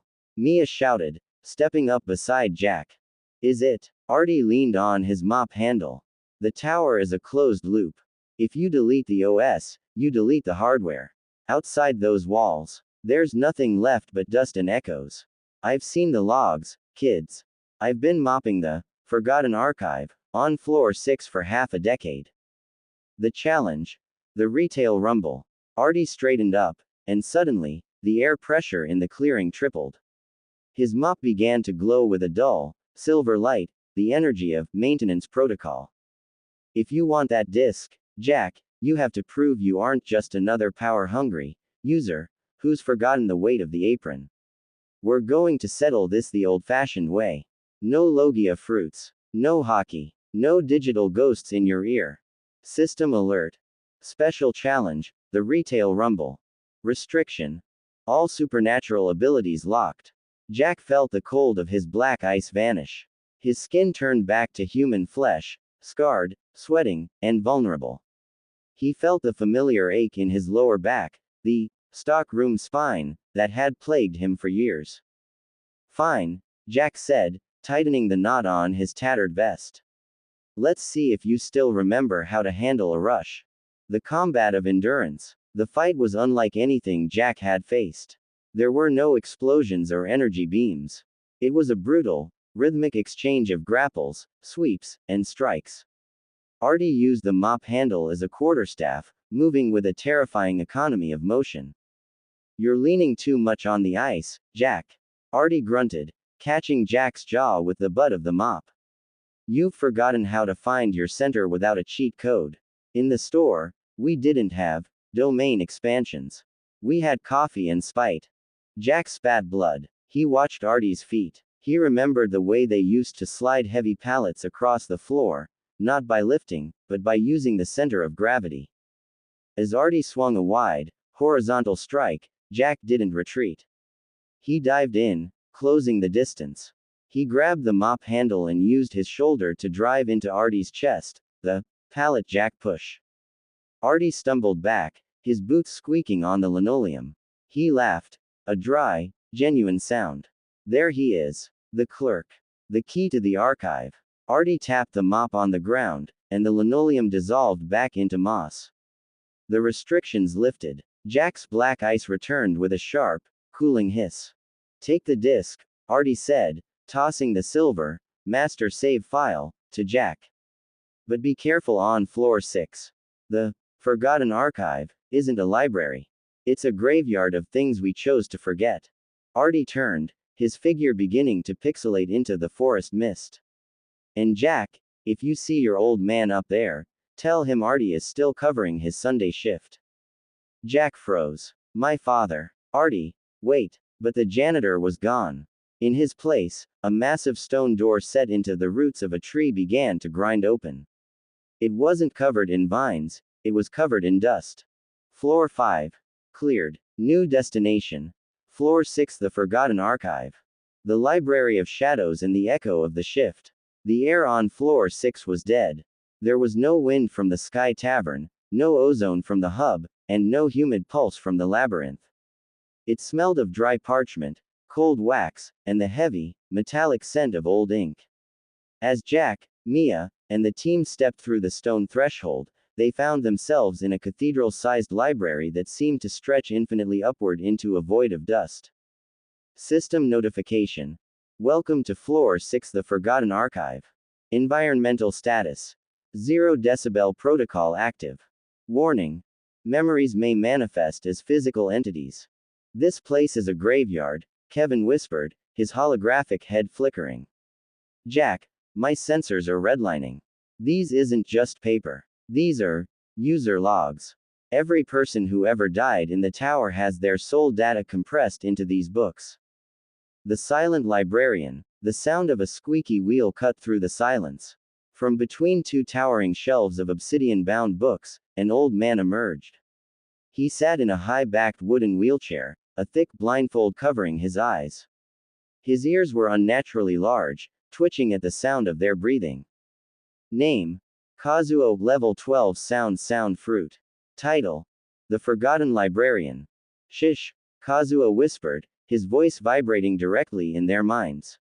The archive does not care for your names. It only cares for your errors. If you speak too loudly, your regrets will hear you. And they are very, very hungry. Kazuo gestured to a shelf labeled, 2021 Floor 10 Breach Attempts.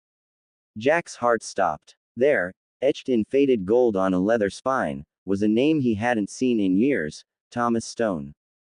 My father, Jack rasped. He's here. Is he a book? The manifestation of regret. He is not here, Kazuo said, but his waste is. The tower strips away the humanity of those who climb too high, dumping it here so the user can become a perfect weapon. Your father left his heart on this floor, Jack Stone. Would you like to meet it? Before Jack could answer, a dark, viscous smoke began to leak from the shelves. It swirled into a shape that mirrored Jack, the same height, the same build, but its face was a blurred smudge of grief. System alert. Memory breach, the sun's burden, detected. Debuff. Weight of regret, stamina reduced by 30%. The shadow spoke with a voice that sounded like Jack's own, but years older. Why are you here, Jack? To find a man who chose a skyscraper over his own son. You're becoming him. Look at your skin, it's turning to ice. You're freezing out the world just like he did. The evolution. Silent frost. Jack felt his black ice beginning to crack. His powers were fueled by his will, and right now, his will was being eroded by the truth of his own abandonment. Jack, don't listen, Mia cried out, but her voice was muffled by the archive's silence field. Jack took a deep breath. He realized that if he fought this shadow with violence, the noise would wake every regret in the building. He had to be like the library. He had to be still. He didn't unleash a blast. He reached inward, merging his eternal ice core with the 0 decibel protocol of the floor. I'm not freezing the world out, Jack whispered. I'm just making it quiet enough to hear the truth. New ability unlocked. Silent frost. Trait. Cryogenic stasis that emits 0 energy signature or sound. Perfect for neutralizing targets without triggering environmental alarms. The translucent, soundless ice crept across the floor, encasing the shadow's feet. It didn't shatter the memory, it simply stilled it. The blueprint of the apex. The shadow calmed. It reached into its chest and pulled out a small, tattered notebook, handing it to Jack before dissolving into dust. The book was titled, The Blueprint of the Apex, Floor 10 Schematics. Kazuo, the librarian, tilted his head. You accepted the grief instead of fighting it. Most users try to burn this floor down. You just filed it away. He handed Jack a heavy, iron key shaped like a gavel. This is for floor 7, the auditorium of judgment. Your father didn't fail because he wasn't strong enough, Jack. He failed because he tried to climb alone. The management doesn't fear power. They fear unions. The path forward. Jack looked at the notebook, then at Mia and the workers. They were the union Artie and Kazuo were talking about. We're not just climbing anymore, Jack said, his eyes a calm, piercing blue. We're going to audit the whole damn building. The prosecutor and the terms of service. The transition to floor 7 was not a physical climb, but a sudden shift in reality. One moment, Jack was standing in the dusty silence of the archive, the next, he was blinded by the glare of high-intensity spotlights. The smell of old parchment was replaced by the sharp, synthetic scent of wood polish and expensive cologne. System notification. Welcome to Floor 7, the Auditorium of Judgment. Environmental status. Litigation zone. Warning. Truth serum atmosphere active. Jack stood behind a mahogany podium. To his left and right sat Mia, Saito, and the inventory workers, all trapped in glass witness boxes. Above them, seated on a bench that towered 20 feet high, was a man with slicked back silver hair and a robe made of woven contracts. Name. Judge Malice, Level 16 Law Fruit. Title. The Supreme Auditor. Jack Stone, the judge's voice boomed, amplified by 1,000 unseen speakers. You are charged with multiple counts of system sabotage, asset theft, and unauthorized employment on floors 1 through 6. How do you plead? The prosecutor's opening. Before Jack could speak, a woman stepped into the light from the prosecutor's table. She was sharp-featured, wearing a pinstripe suit that shimmered with a digital sheen. Name. Vera, Level 14, the prosecutor. Your Honor, Vera said, her voice dripping with artificial politeness. The defendant isn't just a rebel. He is a bad debt. He has taken journey points that don't belong to him and used them to sustain non-viable assets, referring, of course, to the grocery workers behind him. She tapped a tablet, and a holographic screen appeared, showing Jack's Level 10 breakthrough. He used a hard crash method to bypass Floor 5. This is a violation of the Terms of Service, Section 8, Paragraph 4. No user shall intentionally disrupt the tower's stability to gain an unfair advantage. The trial by combat, legal version. System event. The cross-examination. Objective. Overturn the charges without violating the litigation zone rules. I didn't disrupt stability, Jack said, his voice steady despite the pressure. I removed a virus. Baron Kyle and the administrator were the ones violating the system by using human buffers. Objection. Vera shouted. Speculation. Unless the defendant has the root access logs, his testimony is inadmissible. Jack felt a sharp, electrical sting in his chest. In this zone, if you couldn't prove your words with data, the law physically punished you. Kevin, Jack whispered, can you get the logs from the archive notebook? I'm trying. Kevin's holographic form appeared, but he was flickering wildly. A string of red code was crawling up his neck. Jack, there's a malware trap in my system. The prosecutor, she's not just talking. She's uploading a cease and desist directly into my consciousness.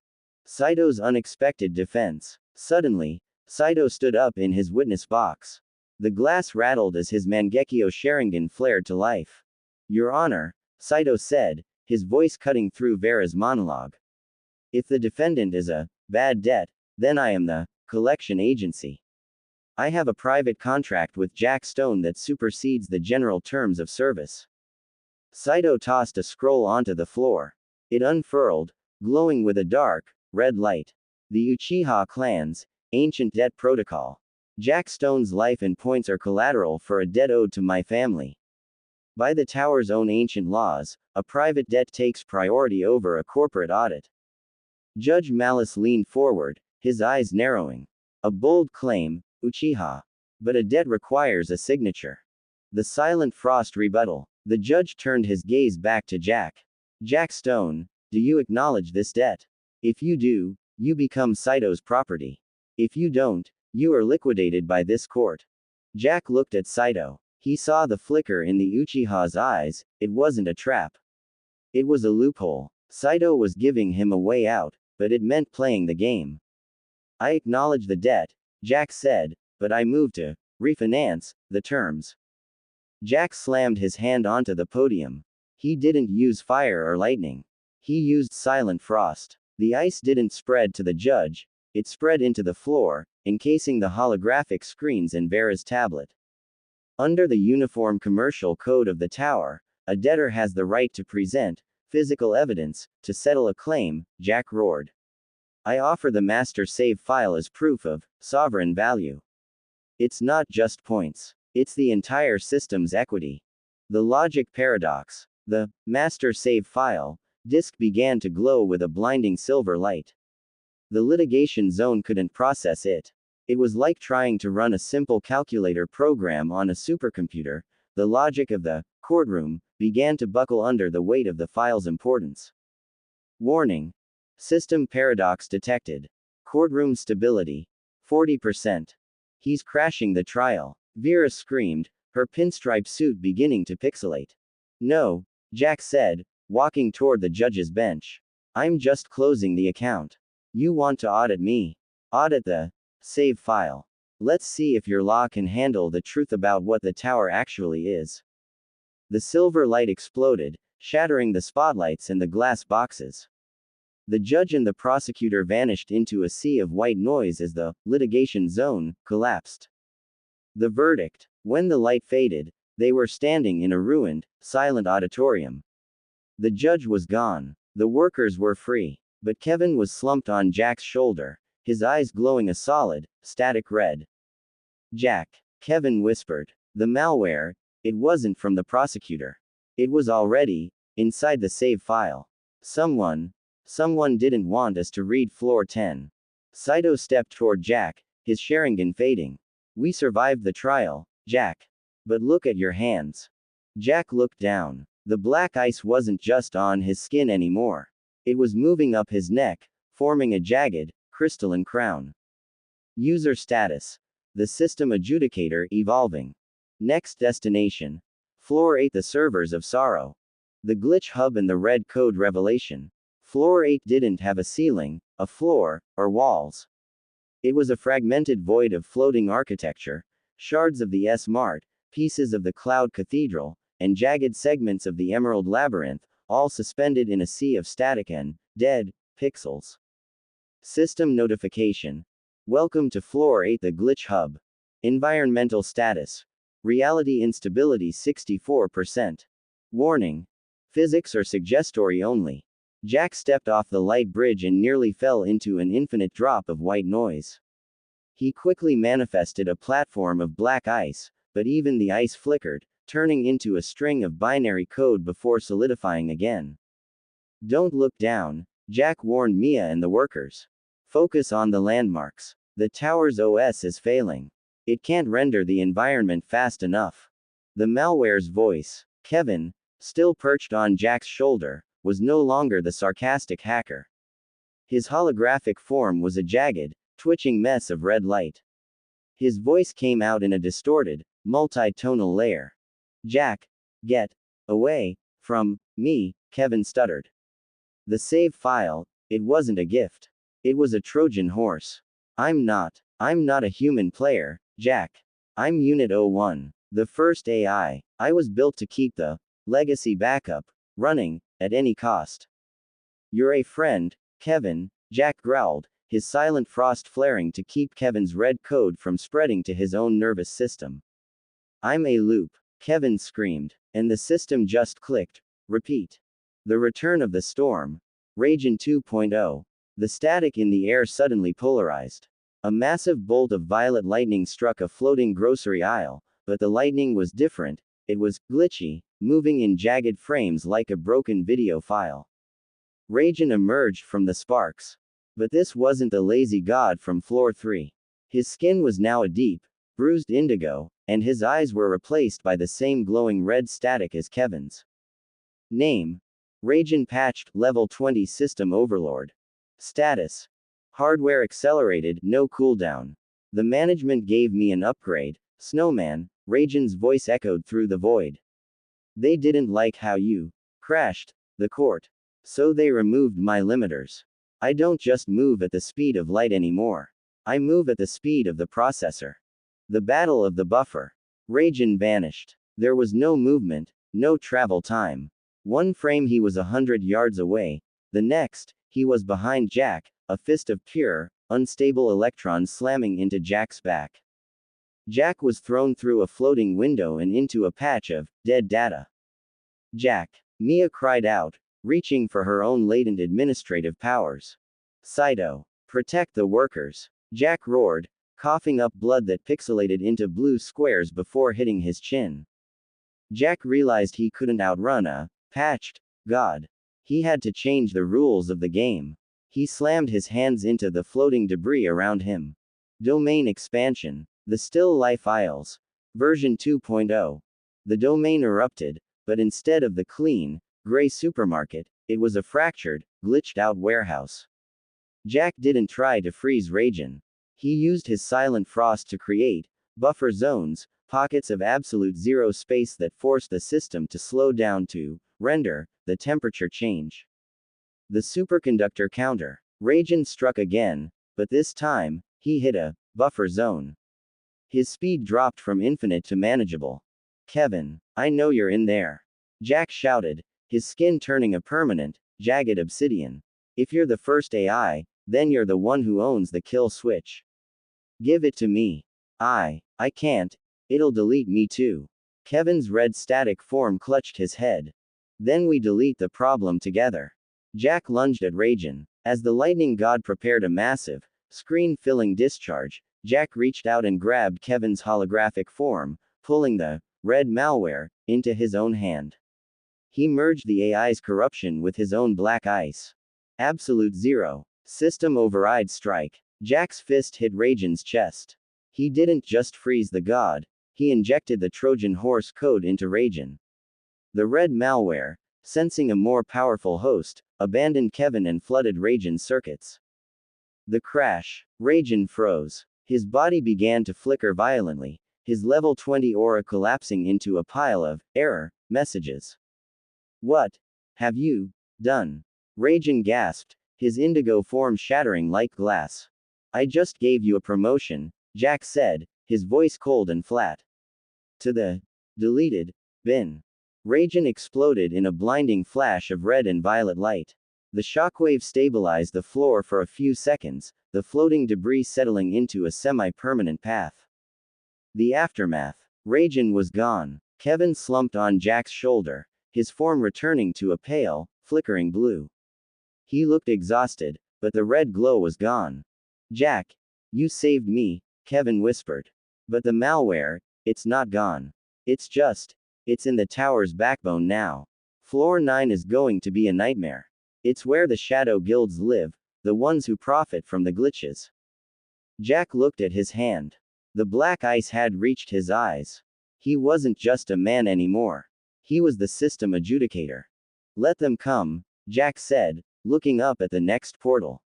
I've still got a lot of inventory to clear. The shadow guilds and the price of a glitch. Floor 9 was a stark departure from the white noise of the glitch hub. It was a dense, vertical slum of neon-drenched metal and steam, built into the internal scaffolding of the tower's central processing unit. Here, the sun never rose, and the air was thick with the smell of cheap coolant and fried circuitry. System notification. Welcome to Floor 9, the lower circuit. Environmental status. Anarchy zone, system authority 0%. Currency. Journey points and soul shards. Stay close, Saito warned, his cloak drawn tight around him. His Sharingan was scanning every dark alleyway. This is where the D-rankers go to die, and the shadow guilds go to get rich. In the eyes of the tower, this floor doesn't exist. It's a buffer zone for discarded data. The black market of souls. As Jack led his group through the crowded market of the lower circuit, he saw things that made his black ice pulse with a cold fury. Merchants weren't selling health potions or swords, they were selling glitch charms, fragments of deleted code that could temporarily boost a player's level at the cost of their permanent sanity. Get your speed loop here. Double your agility, only 5 soul shards. A merchant croaked. Jack, look, Mia whispered, pointing to a cage in the corner. Inside were inventory, workers from other floors, men and women who hadn't been lucky enough to find a protector. They were being sold as manual labor batteries to power the guild's illegal mining rigs. The encounter. The Black Market King. Their path was blocked by a group of warriors wearing masks made of salvaged sentinel parts.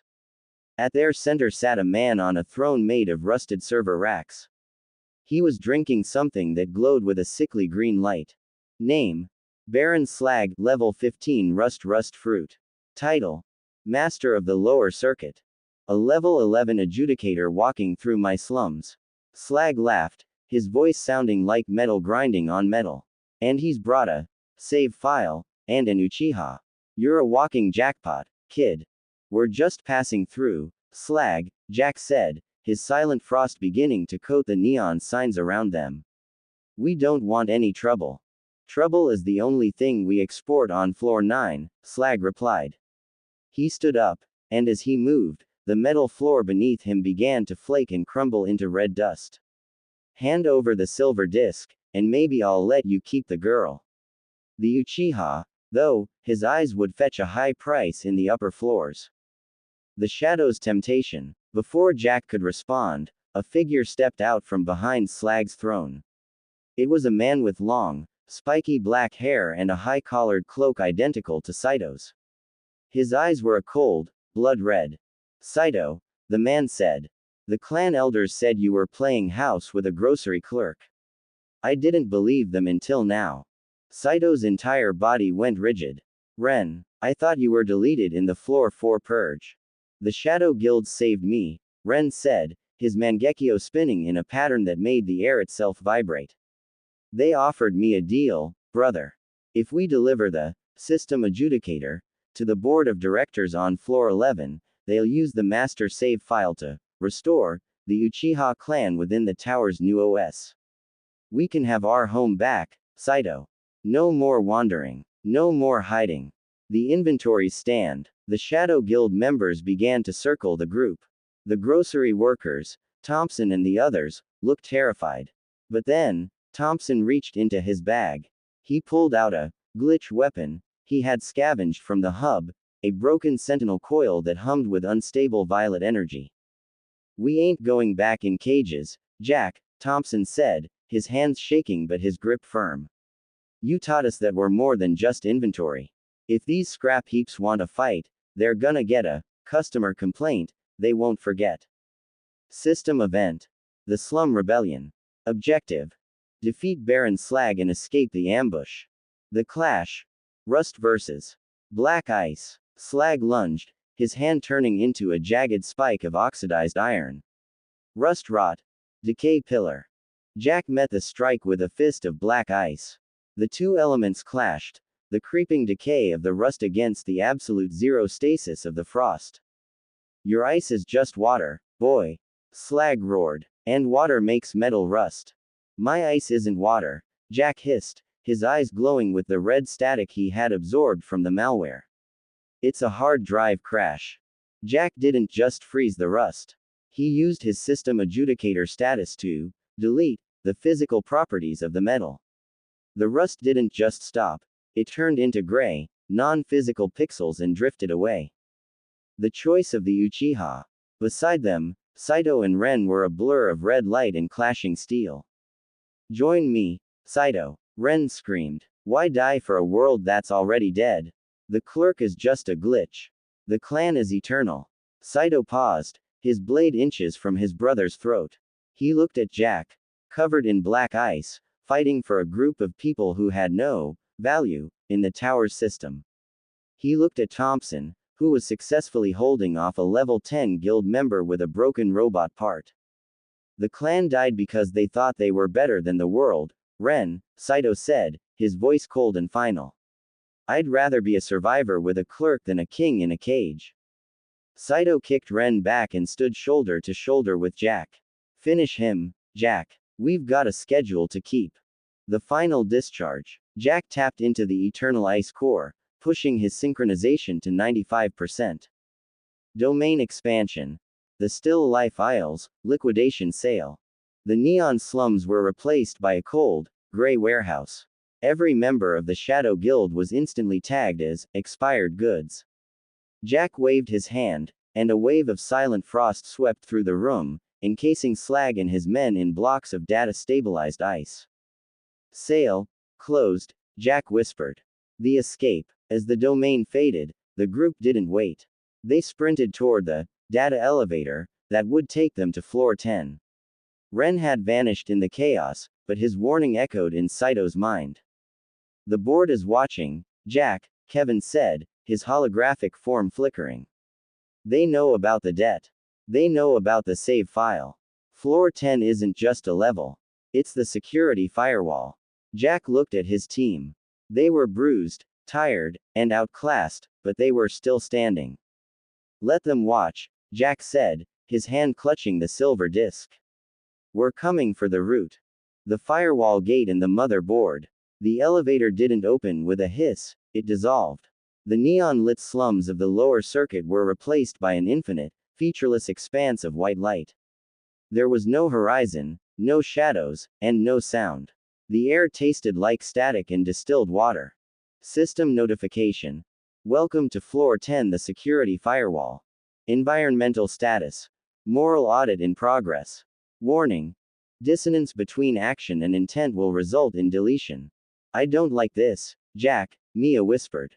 Her voice didn't echo, it simply stopped as soon as it left her lips. She reached for Jack's hand, but as she touched him, her fingers sparked with a golden digital discharge. "The tower it's trying to read us. The glitch in the soul." Kevin's holographic form was shivering, his pixels turning a translucent gray. "Jack, this isn't a floor. It's a deep scan. Every journey point you've spent, every enemy you've deleted, the system is checking the math. If the value of your soul doesn't match your level, you get formatted." Saito stood with his hand on his blade, his Sharingan spinning frantically, trying to find a target in the void. "There's nothing to cut here. It's all light." Suddenly, the white void rippled. A desk materialized a few yards away. It was a cheap, laminate wood desk, the kind found in the manager's office of the Phoenix S Mart. Sitting behind it was a woman in a simple floral dress, her hair pulled back in a neat bun. She was filling out a ledger with a fountain pen. Mom. Jack's voice was a ragged breath. The black ice on his skin flickered, turning momentarily back to human flesh. The moral auditor. Name. The archivist, level 18 system representative. Identity. Trace found, Sarah Stone, reconstructed data.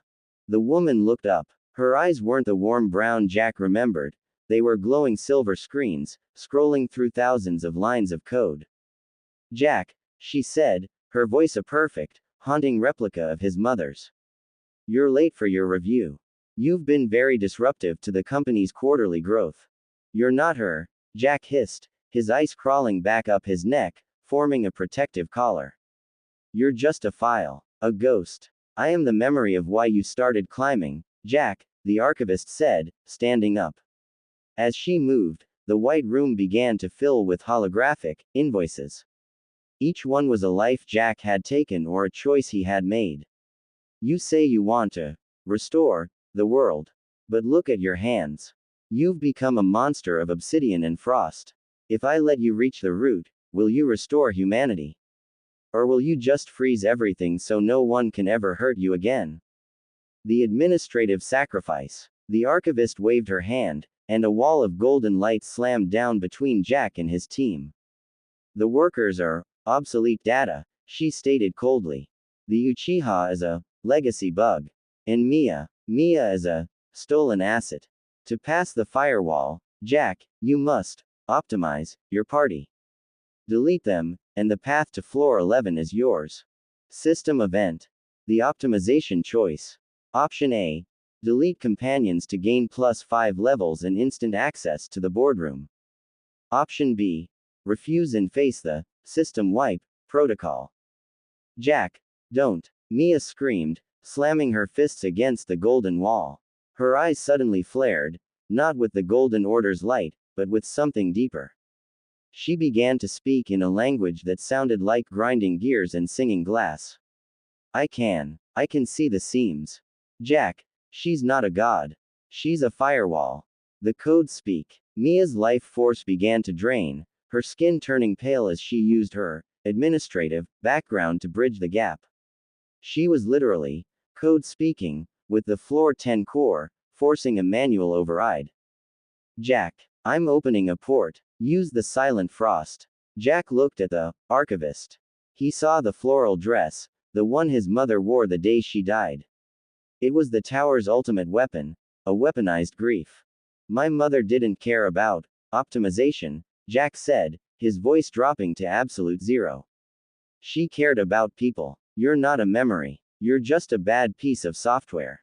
The breach. Jack didn't attack the woman. He didn't use a blast. He merged his system adjudicator status with Mia's code speak. He lunged forward and slammed his hand, not into the archivist, but into the desk. Domain expansion. The still life aisles, final inventory. The white room didn't turn gray. It turned into the true S-Mart, not the glitched version, but the warm, messy store from Jack's memories. The archivist's silver eyes widened as the corporate logic of the firewall was overwhelmed by the human logic of the grocery store. In this store, Jack roared, his black eyes shattering the golden wall, we don't delete the staff to save the budget. We work the double shift together. He channeled the master save file energy through his palm. The silver disk pulsed, sending a format command into the firewall itself. The result. The archivist dissolved into a shower of golden flower petals and binary code. The white room collapsed, and for a split second, Jack saw a vision of the true world, a sky that wasn't made of pixels, and a sun that actually felt warm. Floor 10. Breached. User level 12. Adjudicator ascended. Reputation. The uncontrollable variable. Jack caught Mia as she fell, her breathing shallow from the strain of the code speak. Saito and the workers stood around them, the white room fading into a dark, metallic corridor that led upward. We're in the pipes now, Kevin whispered, his voice finally stable. Floor 11 is the boardroom. That's where the actual management lives. No more ghosts, Jack. No more simulations. Jack looked at his hands. The black ice was beginning to form intricate, crystalline armor over his chest. He looked at the silver disc in his hand. Let's go see the CEO, Jack said. The boardroom and the security chief. The corridor didn't lead to another floor, it led to a set of double doors made of polished rosewood and reinforced titanium. As Jack pushed them open, the smell of premium leather, expensive scotch, and cold air conditioning hit him. This was floor 11, the executive level. Location: Floor 11, the Stratosphere Boardroom. Environmental status: high-level privilege zone. Warning: level gap suppression active. The room was a vast, circular office with floor-to-ceiling windows overlooking the entire tower. You could see the storm clouds of floor 4 and the green canopy of floor 5 far below. Seated around a massive U-shaped table were 5 figures, their faces obscured by flickering holographic masks of golden lions. The clerk has arrived, one of the lions said, his voice smooth and bored. And he brought the inventory with him. How quaint. The board of directors. These weren't monsters. They were the elite users, the ones who had reached the top years ago and decided to stop climbing so they could rule. You've caused a lot of market volatility, Jack, a female lion said. The save file you carry is a liability. We've decided to initiate a hostile takeover of your assets. I'm not an asset, Jack said, his black ice armor pulsing with a dark, violet light. I'm the guy who's closing your store. The head of security. Enough talk, the central lion said. He pressed a button on the table. Thomas. Deal with this employee grievance. From the shadows behind the directors' chairs, a man stepped forward. He didn't have a holographic mask. He wore a tactical combat suit emblazoned with the tower's logo, and his eyes were a flat, mechanical gray. In his hand was a heavy claymore made of the same obsidian ice Jack used, but his ice was screaming with trapped souls. Name: Thomas Stone, Level 19, the Hollow Adjudicator. Status: System rewritten, Head of Security. Dad. Jack's voice was a whisper. Thomas didn't respond with words. He raised the claymore, and a wave of absolute zero pressure slammed into the room, cracking the mahogany table. The Battle of the Stones. Jack, he's not in there. Kevin screamed from Jack's shoulder. The board, they didn't just recruit him. They repartitioned his brain. He's a living firewall. Thomas lunged. His speed was beyond anything Jack had seen. It wasn't the glitchy speed of Rajan, it was the practiced, efficient movement of a master. The two obsidian blades clashed, sending shards of freezing data flying across the boardroom. You left us, Jack roared, parrying a strike that would have cleaved a building in half. You left Mom for this. To be a guard dog for these suits. Thomas's gray eyes flickered for a microsecond. Efficiency, he rasped, his voice sounding like grinding stone. Survival is the only metric. The board's betrayal. As Jack and Thomas fought, the directors watched with amusement, sipping their drinks. Look at them, the female lion laughed. The restore and the reject, fighting for our entertainment.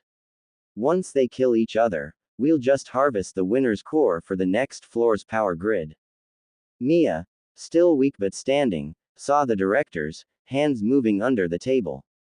They were buffing Thomas and debuffing Jack in real time using their administrative consoles. Saito. Thompson. They're cheating. Mia screamed. We have to hit the directors. The team's gambit. With pleasure, Saito said, his Mangekyo spinning. Amaterasu. Black volley. The directors didn't move. A golden shield erupted around the table, the boardroom firewall. Saito's black flames splashed harmlessly against it. You are level 10 and 11, the central lion chuckled. We are the system. You cannot harm the management. Maybe we can't, Thompson said, stepping forward with his scavenged sentinel coil. But the customer is always right. Thompson didn't attack the directors. He jammed the coil into the floor's power grid.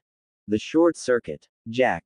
The save file. Thompson yelled. Use the audit on the building's wiring. If we can't hit the suits, we hit their budget. Jack understood. He didn't aim his next strike at his father. He slammed his blade into the floor, connecting his eternal ice core to the master save file and the building's main power line. Domain expansion. The still life aisles, recall notice. Jack didn't freeze the room. He sent a recall command to every journey point the board had ever spent. He was literally refunding their power back to the tower's core. The crash of the board. The holographic masks of the directors flickered and died. Their golden shields vanished. The privilege zone collapsed, and for the first time, they looked terrified. What have you done? The central lion screamed, his face revealed as a pale, aging man. That's centuries of points. You're bankrupting the floor. The store is closed, Jack said, his obsidian armor now glowing with an ethereal white light. With the director's influence gone, Thomas Stone dropped his claymore.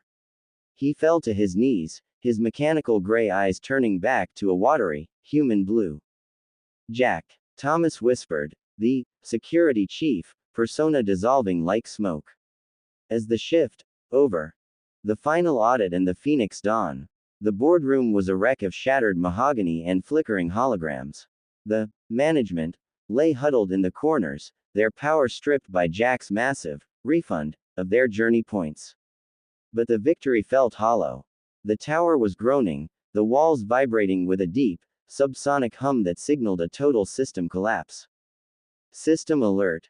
Critical failure, root directory unstable. Estimated time to deletion, 300 seconds. The save file, Thomas Stone whispered, leaning against the shattered remains of the director's table. His blue eyes were clear now, but his form was flickering. It's not a reset button, Jack. It's a transfer protocol. It needs a massive amount of energy to bridge the gap between the tower's data and the physical world. The price of the reboot. Kevin, floating over the master console, looked at the silver disc in Jack's hand. He's right, Jack. The file is a seed. To plant it, someone has to act as the anchor. Someone has to stay in the tower's core as it deletes itself to push everyone else through the gate. Jack looked at Mia. He looked at the workers who had followed him through hell. I'll do it. No, Thomas said, standing up with a painful grunt. He placed a hand on Jack's shoulder, a hand that felt like a father's for the first time in years. I've spent 5 years as a security chief, for a lie. I'm already part of the system's architecture, Jack. I'm the only one who can anchor the transfer without the system rejecting the code. The activation. Thomas took the silver disc from Jack. He walked toward the central floor to ceiling window, which was now a swirling portal of white light and binary. Jack, take them home, Thomas said. Tell your mother, tell her I finished my shift. System event. Global reboot initiated. Jack reached out, but the light was too bright. He felt Mia grab his hand, her code speak, glowing with a soft, protective amber light. Saito stood behind them, his cloak billowing in the digital wind. One last scan, Jack, Kevin yelled, his voice fading. I'm merging with the upload. I'll be the GPS on the other side. The reality shift. Jack slammed his fist into the floor one last time, unleashing every ounce of his black ice not to freeze, but to stabilize the bridge. Domain expansion. Jack's voice echoed through the entire tower, vibrating down to floor 1. The world is open. The white light exploded. The sensation was like being pulled through a straw. The smell of ozone, dry parchment, and humid jungle vanished.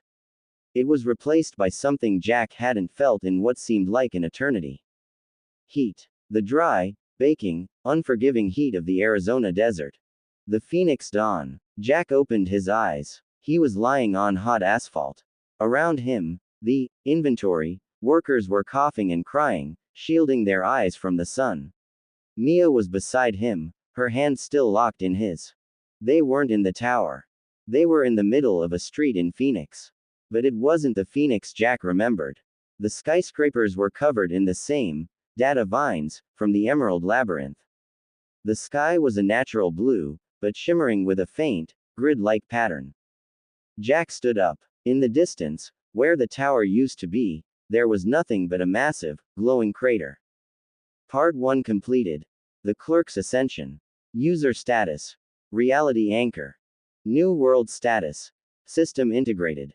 Jack, Mia whispered, looking at the horizon. Look at the people. Down the street, a group of survivors emerged from a ruined apartment building.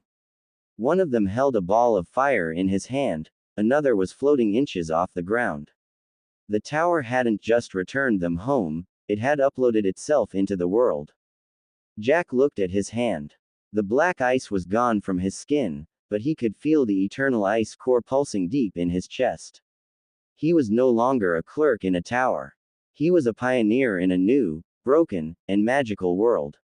The shift isn't over, Jack said, a faint, determined smile crossing his face as he looked at the new world. We just moved to a bigger store.